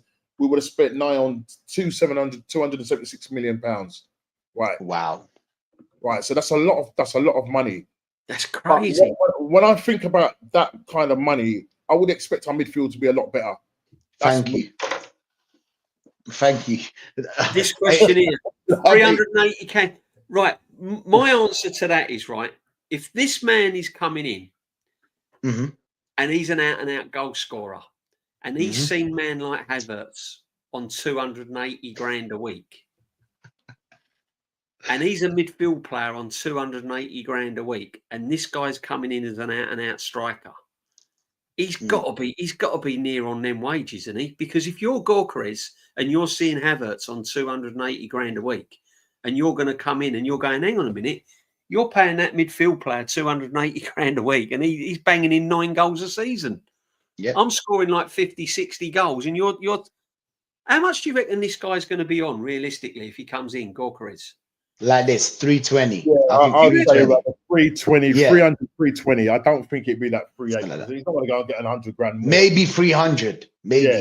if Berta was it's so, the thing is that we're so fucked up. The problem is that we've got a player that it's not like he's coming to a team where like Havertz bangs in 20 goals. Like you said, it's not like he bangs in 20 goals and then you can be like, Gyokeres, hey, listen, we already got a striker that can bang in 20 goals. We need you for depth. So then you can maybe give him the same wages or below.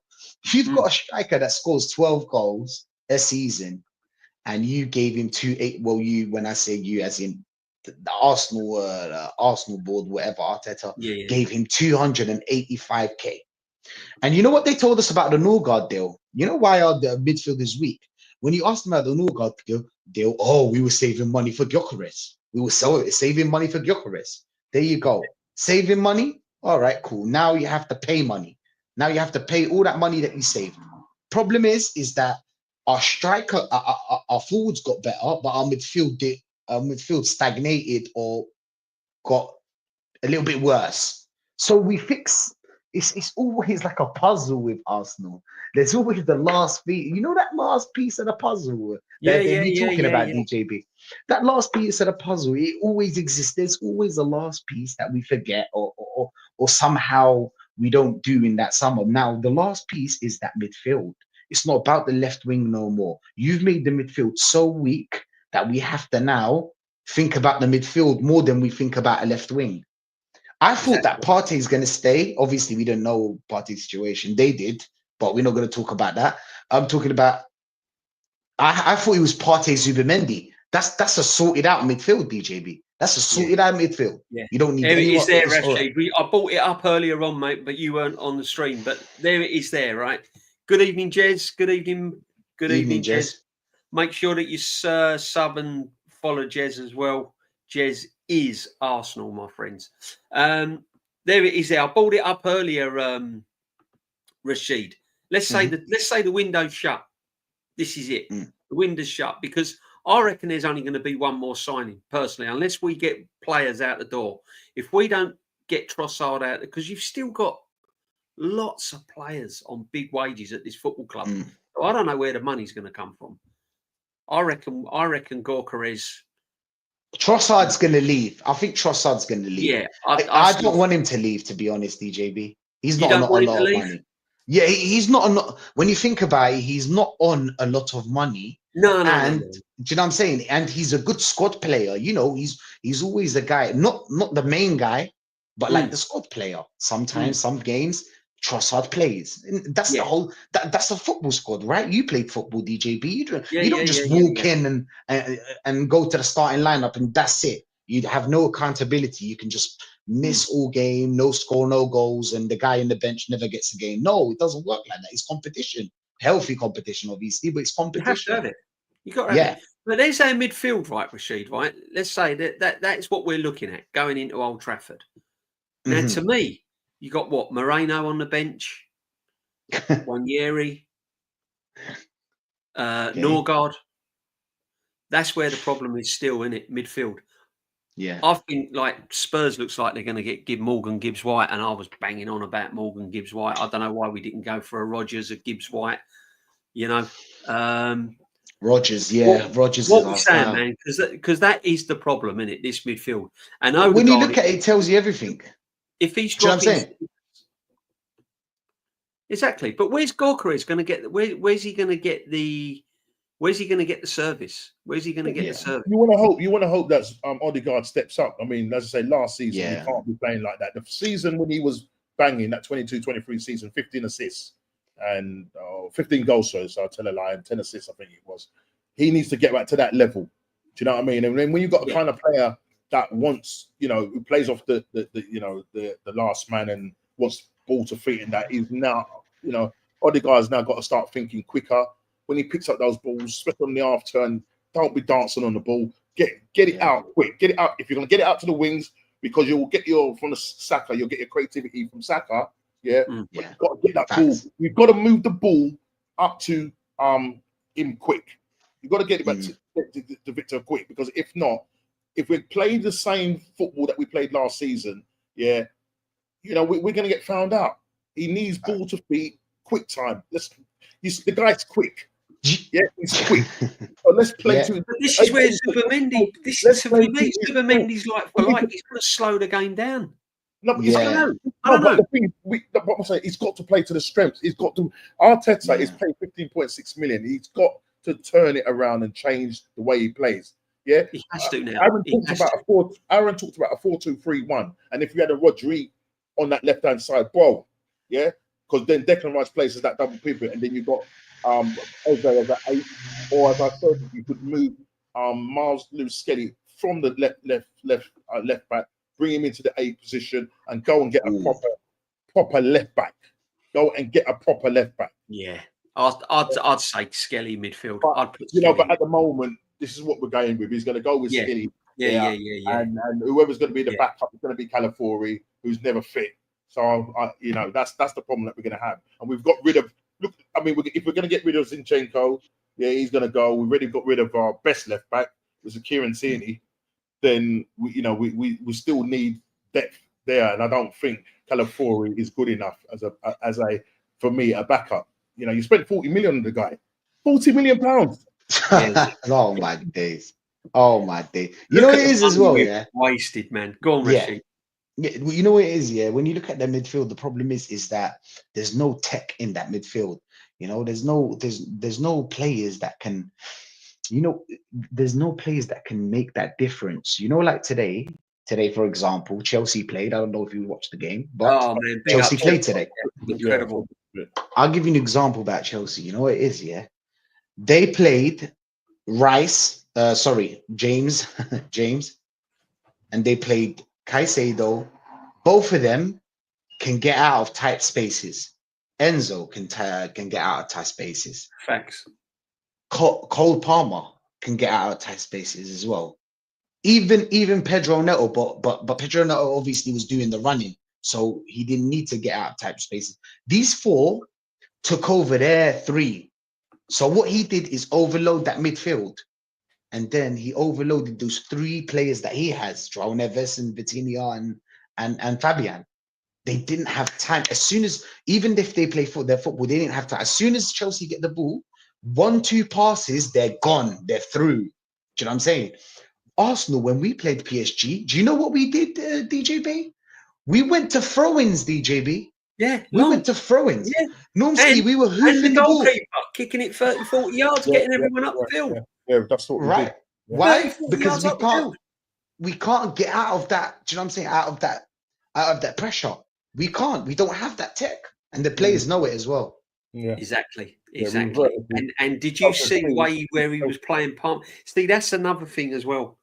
Is we needed to change the tactics against PSG. We needed to try something different. Odegaard in the 8, Martinelli in the middle, Trossard out on the left. We needed to mix it up a little bit. Did you notice as well our further upfield Palmer was playing against PSG today? Did you see more advanced? Palmer was playing. Yeah, he had that. This is what we're not doing. And I've been saying this all along. We've got to find a way to get Saka playing more advanced in the final third, rather than all this defending nonsense and tracking back, because we have to try and find a way to change his tactics. And one of the things why I'm pleased that Gyokeres is coming in, cheers, my friend. One of the things that why I like, the reasons why I like Gyokeres coming in is because his tactics was set for Sesko. Because he wasn't gonna change his system. He wasn't gonna change the way he played. He was Sesko was just gonna come in and fit the system now. Play the Havertz, basically. Yeah. Now Gyokeres has come in. He's got to completely change the way he plays. I don't know whether he's capable of doing it. And this is what worries me. I don't know if he's capable of doing it.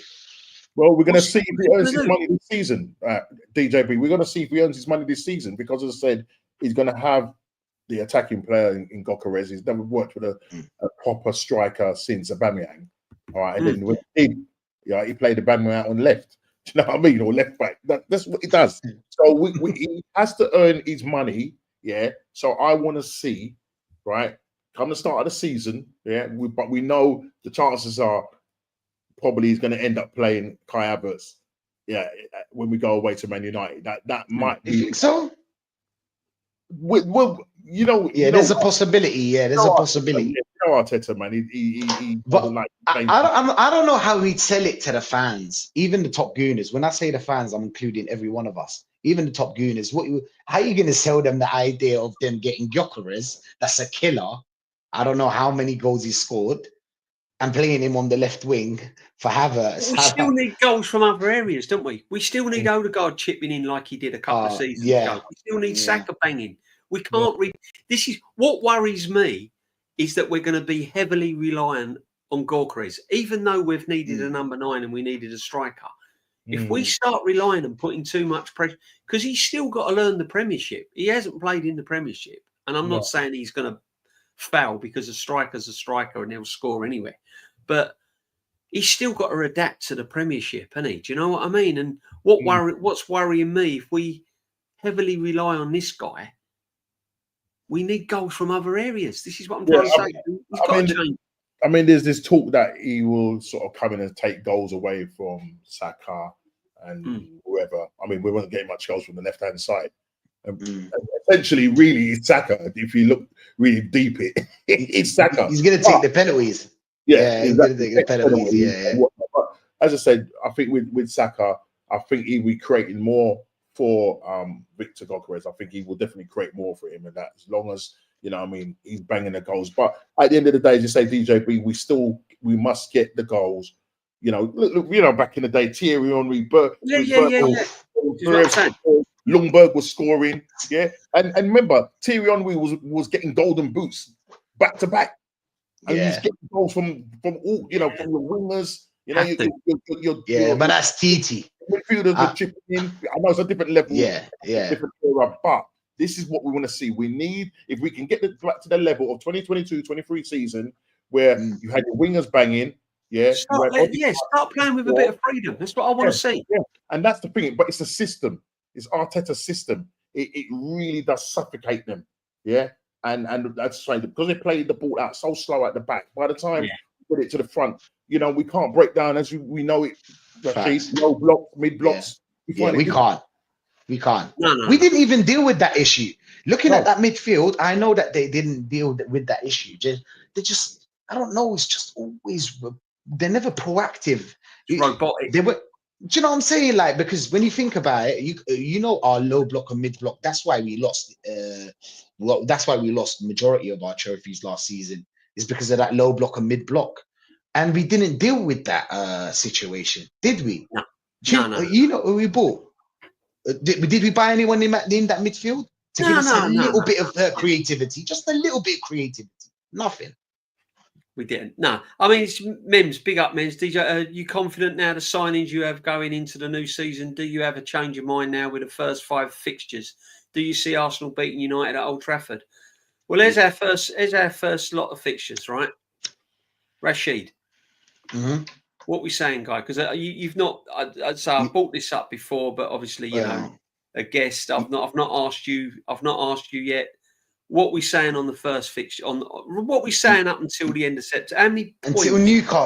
Until Newcastle. Let's say until Newcastle. Probably. Until Newcastle. Yeah. Let's until Newcastle. So Man United, I think, will draw, even with Gyokeres. Leeds we beat comfortably. Liverpool. Probably a loss. Nottingham Forest, scrape a win. Not actually scrape. Yeah, that scruffy win, that kind of like Man City draw, Newcastle win. I think we'll beat Newcastle now that we've got Gyokeres. Away. If we got Gyokeres, whoa, 1 sec.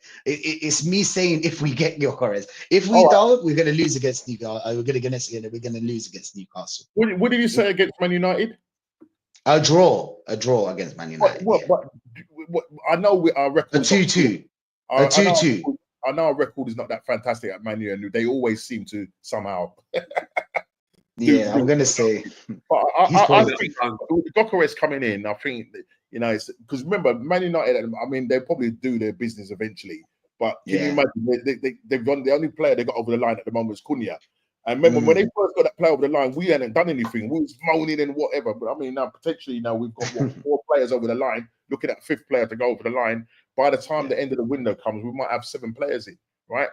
And going into that window, they've got to get rid of all their players and that. So there's a little bit of a dark cloud looming over them when it comes to their transfer business. I think with Gyokeres in the team, I'll feel a little bit more confident going away to Man United, and I think we'll probably scrape a 2-1 win.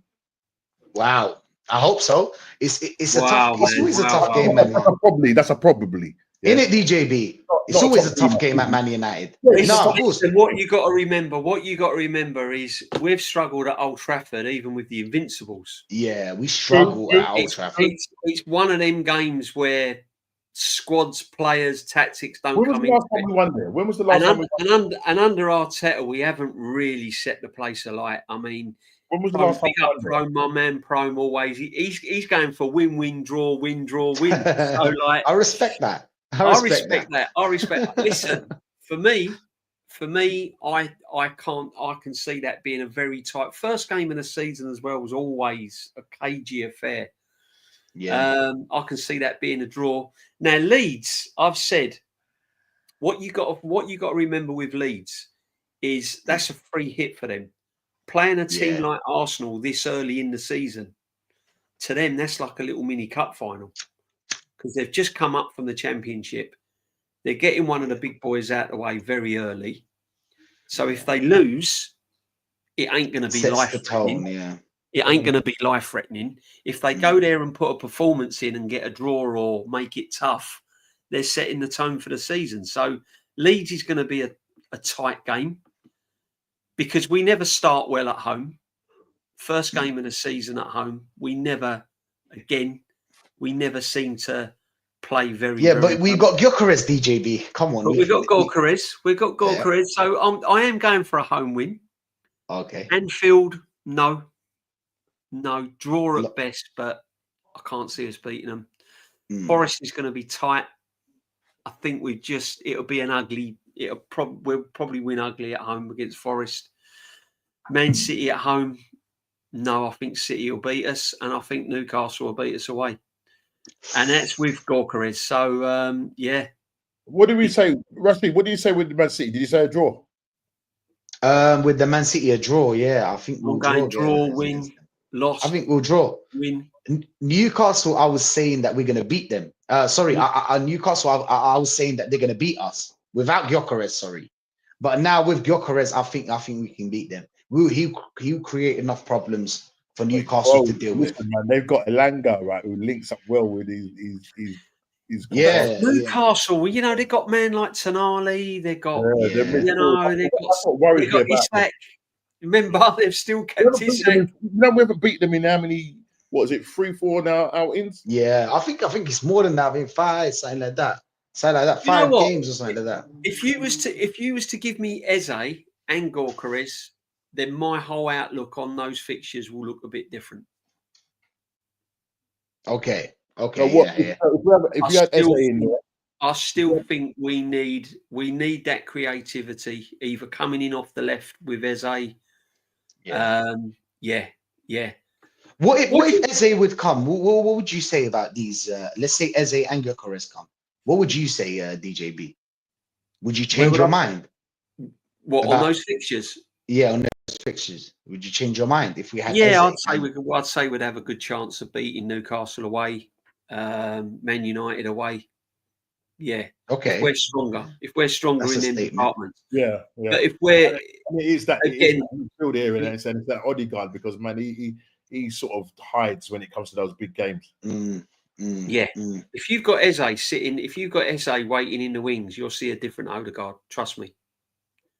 If Okay, Eze's yeah. waiting in the wing, you will see a completely different Odegaard. Let's get this super chat. Big up, Suge, again, my friend. Thank you very much. Random question. Would you take Eze and Rodrygo or Eze, Quentin, Timber and pay out Jesus? Assuming Rodrygo is 80 million, Timber and Jesus would be that much. Would you take Eze and Rodrygo or Wow. Eze? Wow. That's a tough question, isn't it? If when he puts Timber in the conversation, it's a tough question. It is. Timber and pay out Jesus. What would you say, DJB? This is too tough for me. This question's too tough for me. Assuming Robbie. Timber and Jesus would be that much. Oh, Suge, you got one. You got me on that one. Do you know what? I'm not gonna sit on the fence. I take Eze and Rodrygo because I think we need them. Straight away, yeah. You know what? That's a statement right there, DJB. I think we need them. Cut a hand to save an We arm. need Or an cut an arm attack, to save a man. body. We need an Yeah. attack. Our defense, Yeah. there's not much wrong with our defense. There's We got Ben White there. He can do the job. We got Ben White. We got Ben White. We got we got Pete. Because how I'm looking at it, Mosquera as well. yeah, there's covering defense. You can, and if you've got Eze and you've got Rodrygo, then you can play Rice as that whole defensive line as well. Yeah. To give you cover to protect the back. But no, big up, Suge. Thank you very much. Good question. But you know what? Though? It would be interesting to see if he does. I think in pre-season is where he mucks about with those formations and see what happens. But yeah, I mean, he did it last season, and then we came back and he ended up playing 4-3-3, and he started party at right back. Timber stays over Rodrygo. See, we've been starved of attack. I want us to be. It's true what Aaron said earlier. I want us to be fearful.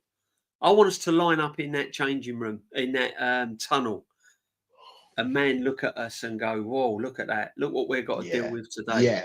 Rodrygo on the left, Eze, Gyokeres, Saka. They're not going to look at man like Timber. No disrespects to Timber, although he's fantastic. They're not going to say, "Oh, hang on a minute, we've got no chance of scoring. They've got Timber." Whereas if you look further up the field, if you're looking at Rodrygo, if you're looking at Eze and Saka and people like that, completely different. Rice in a 6. Yeah, Rashid, this is your one with Declan Rice. You're like I've got a thing with Declan Rice. I'm sorry, I like him. It's not personal with DJB. Go on, my friend. Now, where do you think he's? Because for me, he's got to bang in more goals next season, isn't he? Kenny Ken believes he's a number 8. He sold me the idea by saying that Rice, with his back against play, he'll probably he wouldn't be as efficient as Partey to turn around and break those lines. Yeah. For me personally, all I would do is just bring either Odegaard or the left centre mid that we pick closer to him, so the pass can be more easier for Rice. Because Rice without the ball, amazing. He gives 110%. He actually cares. He cares. He cares, DJB. So I like him, and I want him. I want him part of the leadership. Proper team, I believe him, and he should wear the cap. He should be captain. Yeah.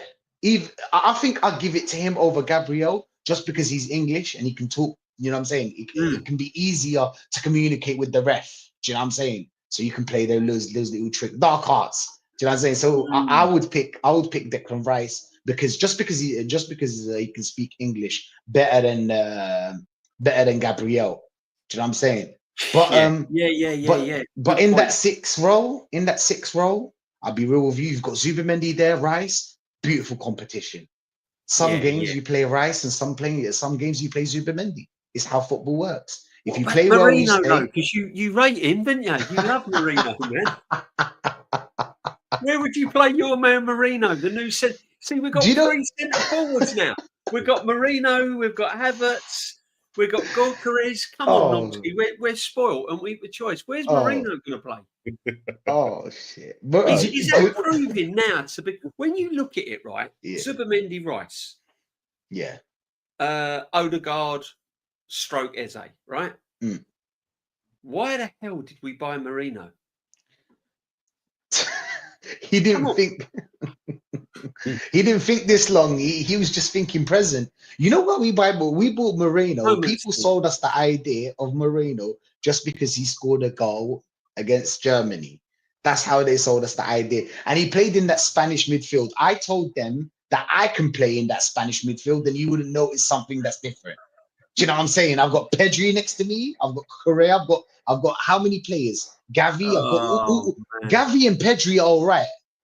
I'll just play the number 6. As soon as I get the ball, give him, release it. Like, it's not that tough. Do you know what I'm saying? And Lee, because he watches the Spanish league, he was like, listen, we're buying the wrong player. We should have bought Zubimendi, which is weird because we've been talking to Zubimendi over a year and we only bought him now. It's just point is like we went for the wrong midfielder. And then what happened is that we bought a midfielder to a club. And then when we had to use that midfielder, people were like, get him off. Oh, we missed Partey. Do you know what I'm saying? Like, it's amazing. Yeah. It's amazing. It's I swear to God, some of these top gooners, I feel like they insult my intelligence, me, you, DJB, Numsky. Yeah. Do you know, it's just insulting. You know? When you see something like that. Moreno, where are you going to play Moreno? Come on. We played him in the number 6 against... Exactly. Barely touched the ball against PSG. Barely touched the ball. Numsky. Is he going to... What's he going to be? A Carabao Cup player? Our Carabao... There's no way we should go next season. If we get all these players through the door, right? With the players we've got, current players we've got, there is no way we should go next season without a trophy. No, that's what I'm saying. That's what I'm saying. I don't think we'll win the league, but I think we should win either a Carabao Cup or a FA Cup. And when I know, you know, the FA Cup. I think we joint with Man United now. They won the same amount. Or we still one ahead of them. I can't remember. No, I think we're still one ahead on the FA Cup. Ahead, yeah. Might want to just extend that gap. So listen, I don't mind an FA Cup or a Carabao Cup, and that's just because you want to breed that winning mentality back in that squad, because that squad of players have not won a cup, you know, apart from Saka when he played. You know, when he was the only. I think he's the only one that's left now from, you know, who's won an FA Cup, and he was on the bench at the time. So. Yeah, we need to breed some winning mentality into this side. Now, if we get the Gyokeres deal over the line, then he's coming in with winning pedigree because he's done it for Sporting Lisbon. Hopefully, he can translate that. Yeah, transmit. These are Arteta words. Yeah, hopefully, he can bring that to Arsenal, and we'll see where we go with that. You know what I mean? Yeah. I understand that. I totally agree. The thing is that I've heard some top gooners say that if we buy Gyokeres and Eze, it's going to be enough for us to win. Sorry. It's going to be a 10 out of 10 window. Now, is it enough? No. You know why it's not enough? Because we stagnated on the midfield part. Yes, on the forwards, we got better. And what do you want us to say? Thank you. Now, let's move on to the midfield. Do you know what I'm saying? Let's move on to the midfield and sort out that midfield, because if there's only one injury, we are. I don't want to use the word. We are. You know what? You're going to bring in Norgard, and then everybody's going to be like, "Oh shit," and panicking and be like, "Oh, he's not good enough. Let's get him off." Blah blah blah. Well, why did you accept him when it was summer? Why would you say it's a 10 out of 10 transfer window if it's not? Exactly. You know, they don't believe the shit they say. No. And the thing is, Norgard weren't on everyone's lips at the start of the season, were they? Who'd big Norgard? Big up Lawrence, man. He's convinced that, and he's a little bit like me, because when you've been supporting Arsenal all these years, Nortsky, you know, a deal is not a deal until it's actually done, finalised, and the shirt's hanging up. We know things can still go wrong. Oh, yeah, that's it. Yeah, I mean, Lawrence, I'm with you, my friend. Until it's actually done, set in stone, I'm always going to be a little bit nervous. I can't lie. But it is strong. It is strong. This Gyokeres is very, very strong. Yeah, I mean, we've got adequate backup for goalkeepers now, aren't we, Kepa? You know that's sorted, isn't it? What's your views on the?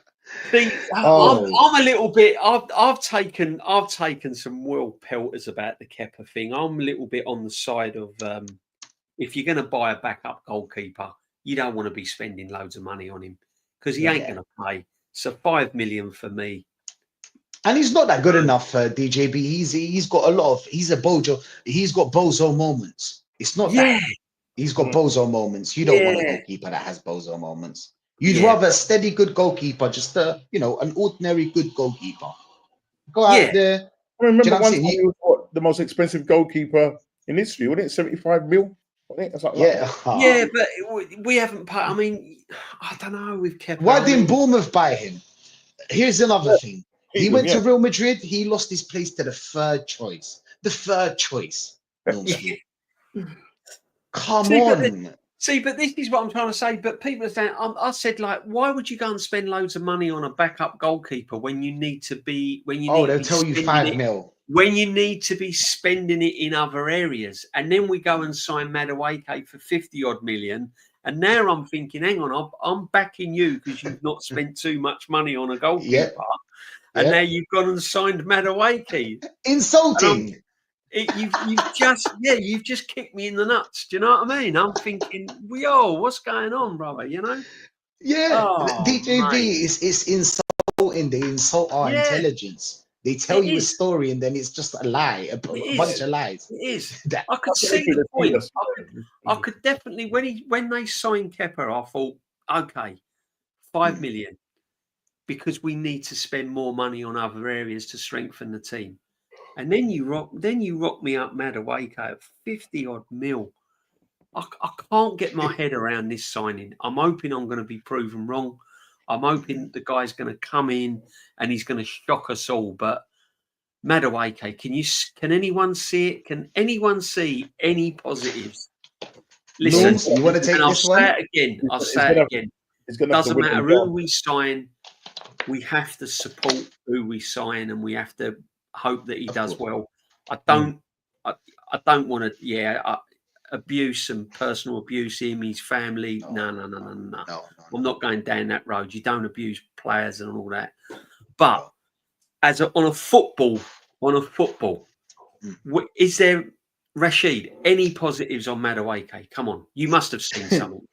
Look, the thing is about Madueke, they're using that people, the 1% out of the 100. DJB, let's make it clear. Even though it's not right, it is not right, and I don't agree with it. I don't condone it, but it's a 1% out of 100 people. Okay, that actually abuse you online, blah blah blah. There's millions of people that didn't like us. We didn't want we wouldn't do that. So now he's coming in on big wages and big money. You know what I'm saying? Like 52 million to sit on the bench is madness. It's madness on itself. The thing is that they told us that they're saving money. But how are you saving money by spending 52 million? Oh, we're paying him free. For 35, didn't they? Come on. What is this? Norgard, we're saving money for a striker. What? The thing is that we're gonna back him, but the track record of Chelsea players, and can I say the dross, the rubbish, the rubbish of the Chelsea players, not like the proper players, because they have a couple that I would go and take.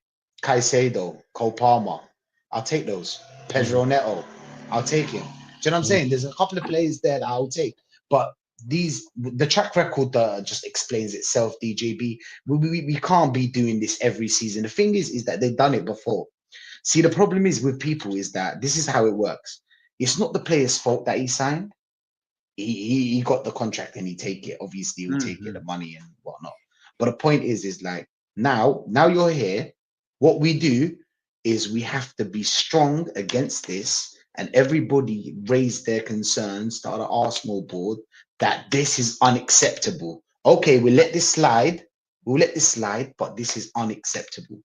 This is not how we do business at Arsenal Football Club. No, this is not 100%. How Arsenal Football Club should be.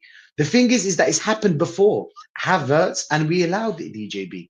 we started making excuses for this guy. Oh, he plays without the ball. Oh, he's what's the word? He's a false nine. Do you know what I'm saying? That's what they'll tell you. That's what they used to make excuses for this guy, for Havertz.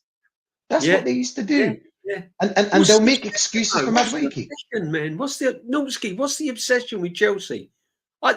To me, looking from the outside in, right? This is how I'm looking at it. From something's not right with this amount of business that we do with Chelsea, and Chelsea happy just to,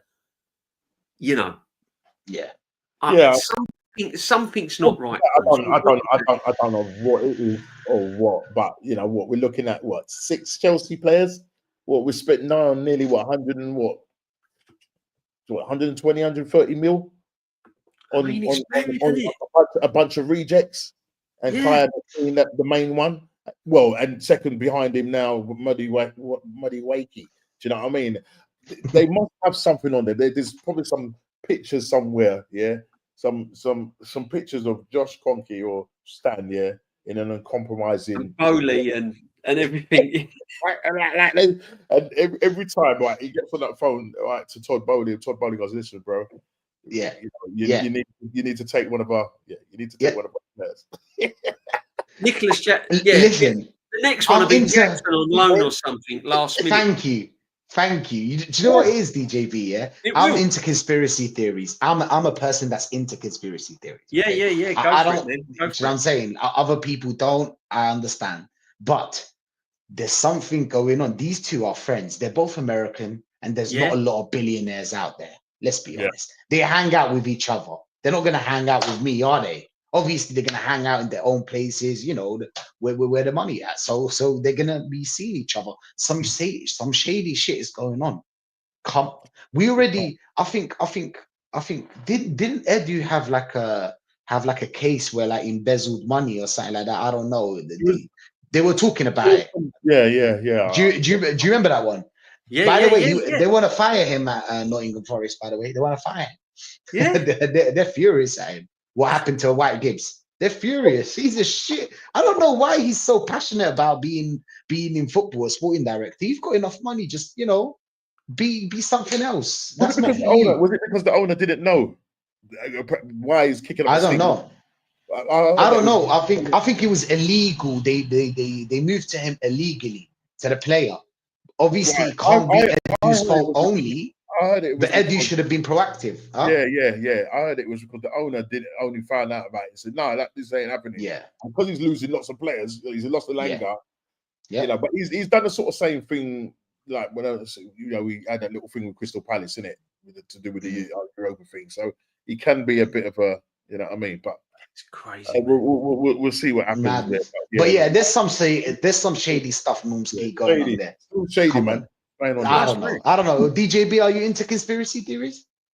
Yeah, wow, yeah. Not really? Little bit. I don't know, man. This one. What do you think?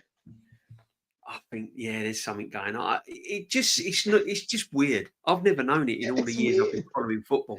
I've never known this so much transfer with one club. Like craziness, absolute craziness. When you got man like Gyokeres from West Ham. What a baller. Come on. Why, you know what I mean? Are you telling me that if we hadn't have put a bid in for him or sniffed around Gyokeres, he would not have considered Arsenal? He's not the right profile. He has an attitude problem. That's what they'll tell you, DJB.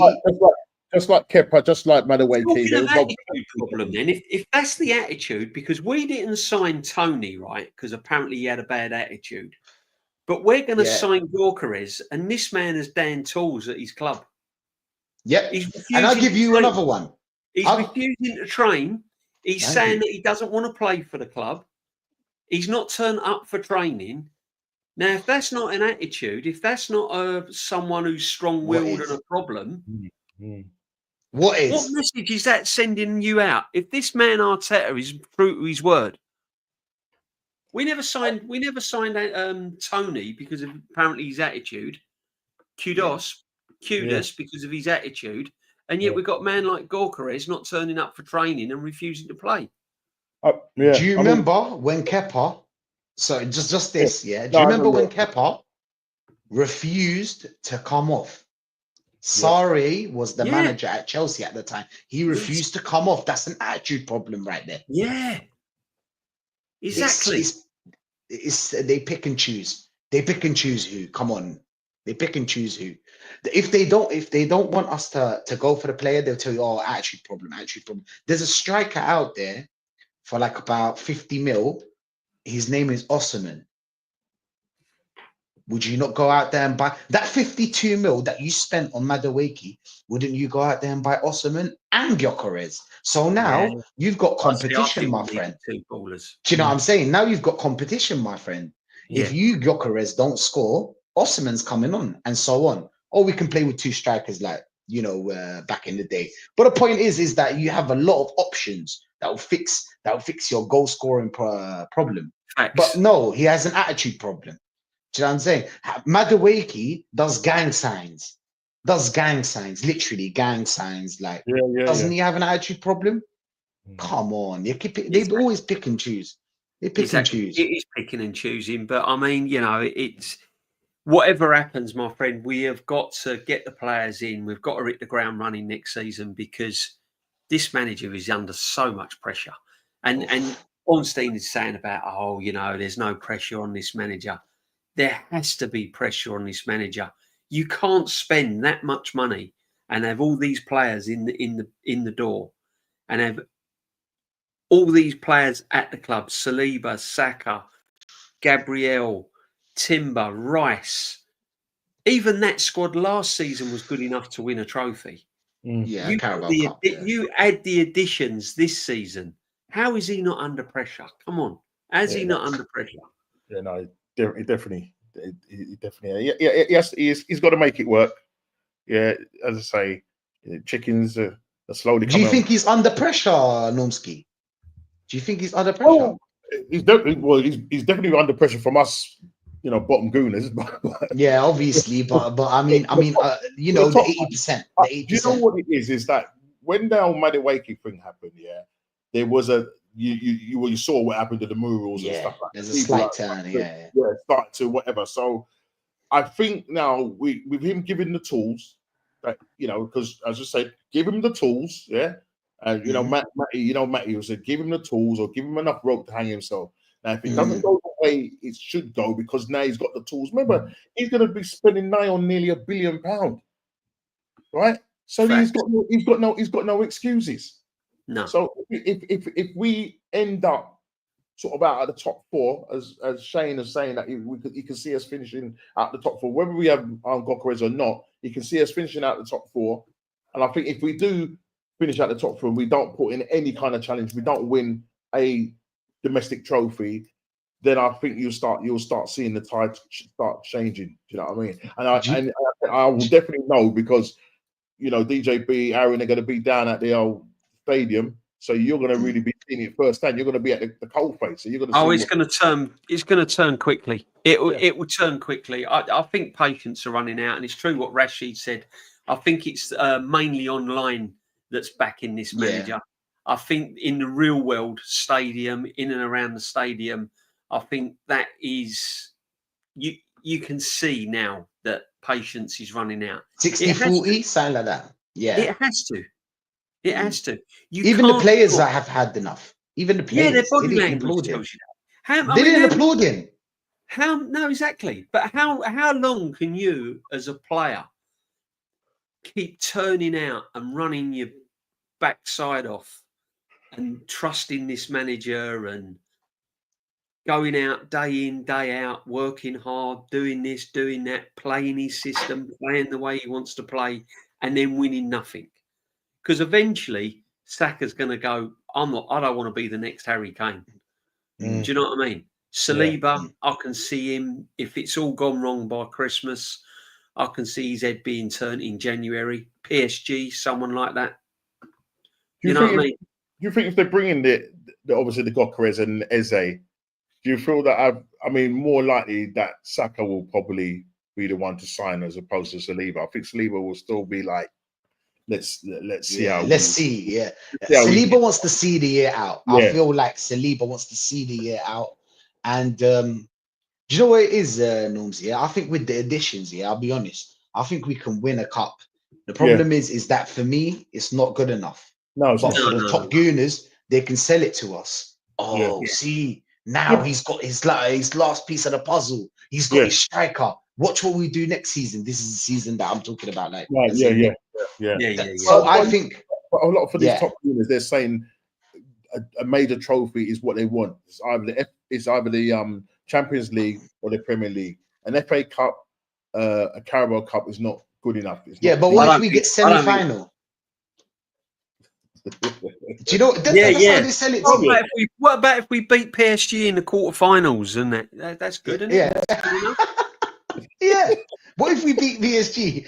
Yeah, beat PSG in the quarterfinals and finish runners up. It's a successful season again, isn't it, Yeah. guys? Come on, because then we're beating the European champions. Yeah. So wait, Why next was season he's got his. Come on, we got Gyokeres, Eze, Rodrygo. We beat PSG in the quarterfinals. We lose in the semi-final against Barcelona. But hey, come on, we've beaten the European champions. That's success, right? We're on the way up. He's done his job. Goalpost moving. Goalpost, exactly. Goalpost. That's exactly. This is what's going to happen. This is what's going to happen, guys. As far as I'm concerned, I just want a trophy. I just want a trophy. I've had enough. I want a trophy. Do you think FA Cup is enough for this guy to stay? No, it's not enough. Does it warrant him? It's not enough, but realistically, are we going to win the Premiership? No. Realistically, are we going to win the Champions League?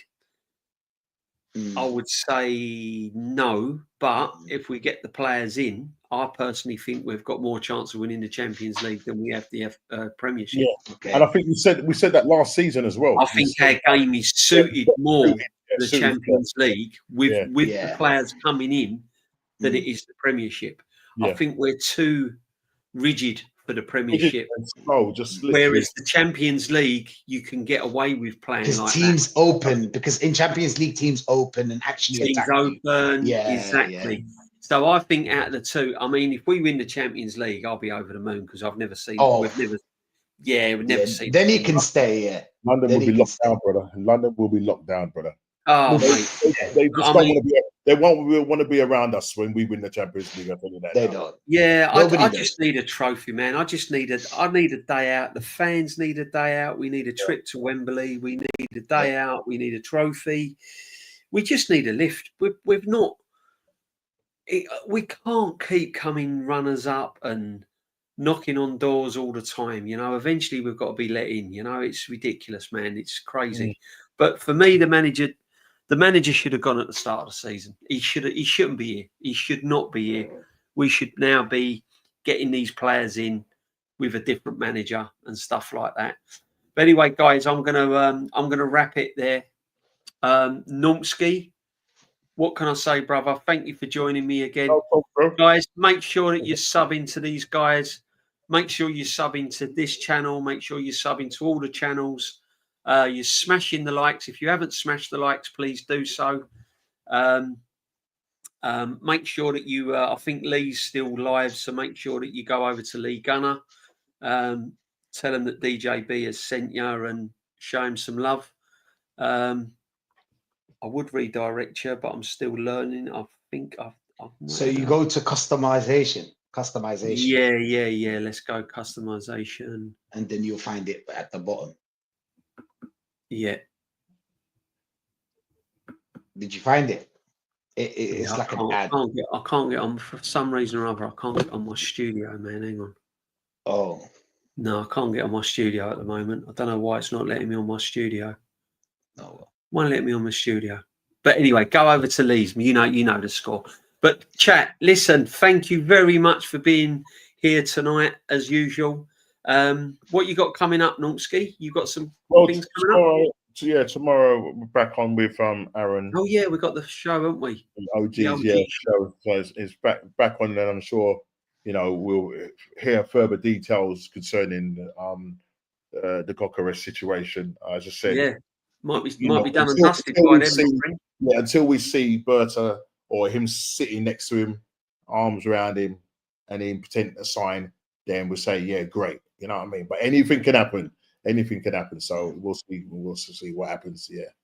100%, my friend. 100%. Yeah. No, Rashid, what you got coming up? Because I know you're doing stuff on your Revolution. You've Yeah. not. Have you Hell yeah. sort of chilled out this summer, or Yeah, what's happening? I'm starting to move more. But yeah, so it depends on the deluded Guna's text, if you get the text or not, to play for the first team.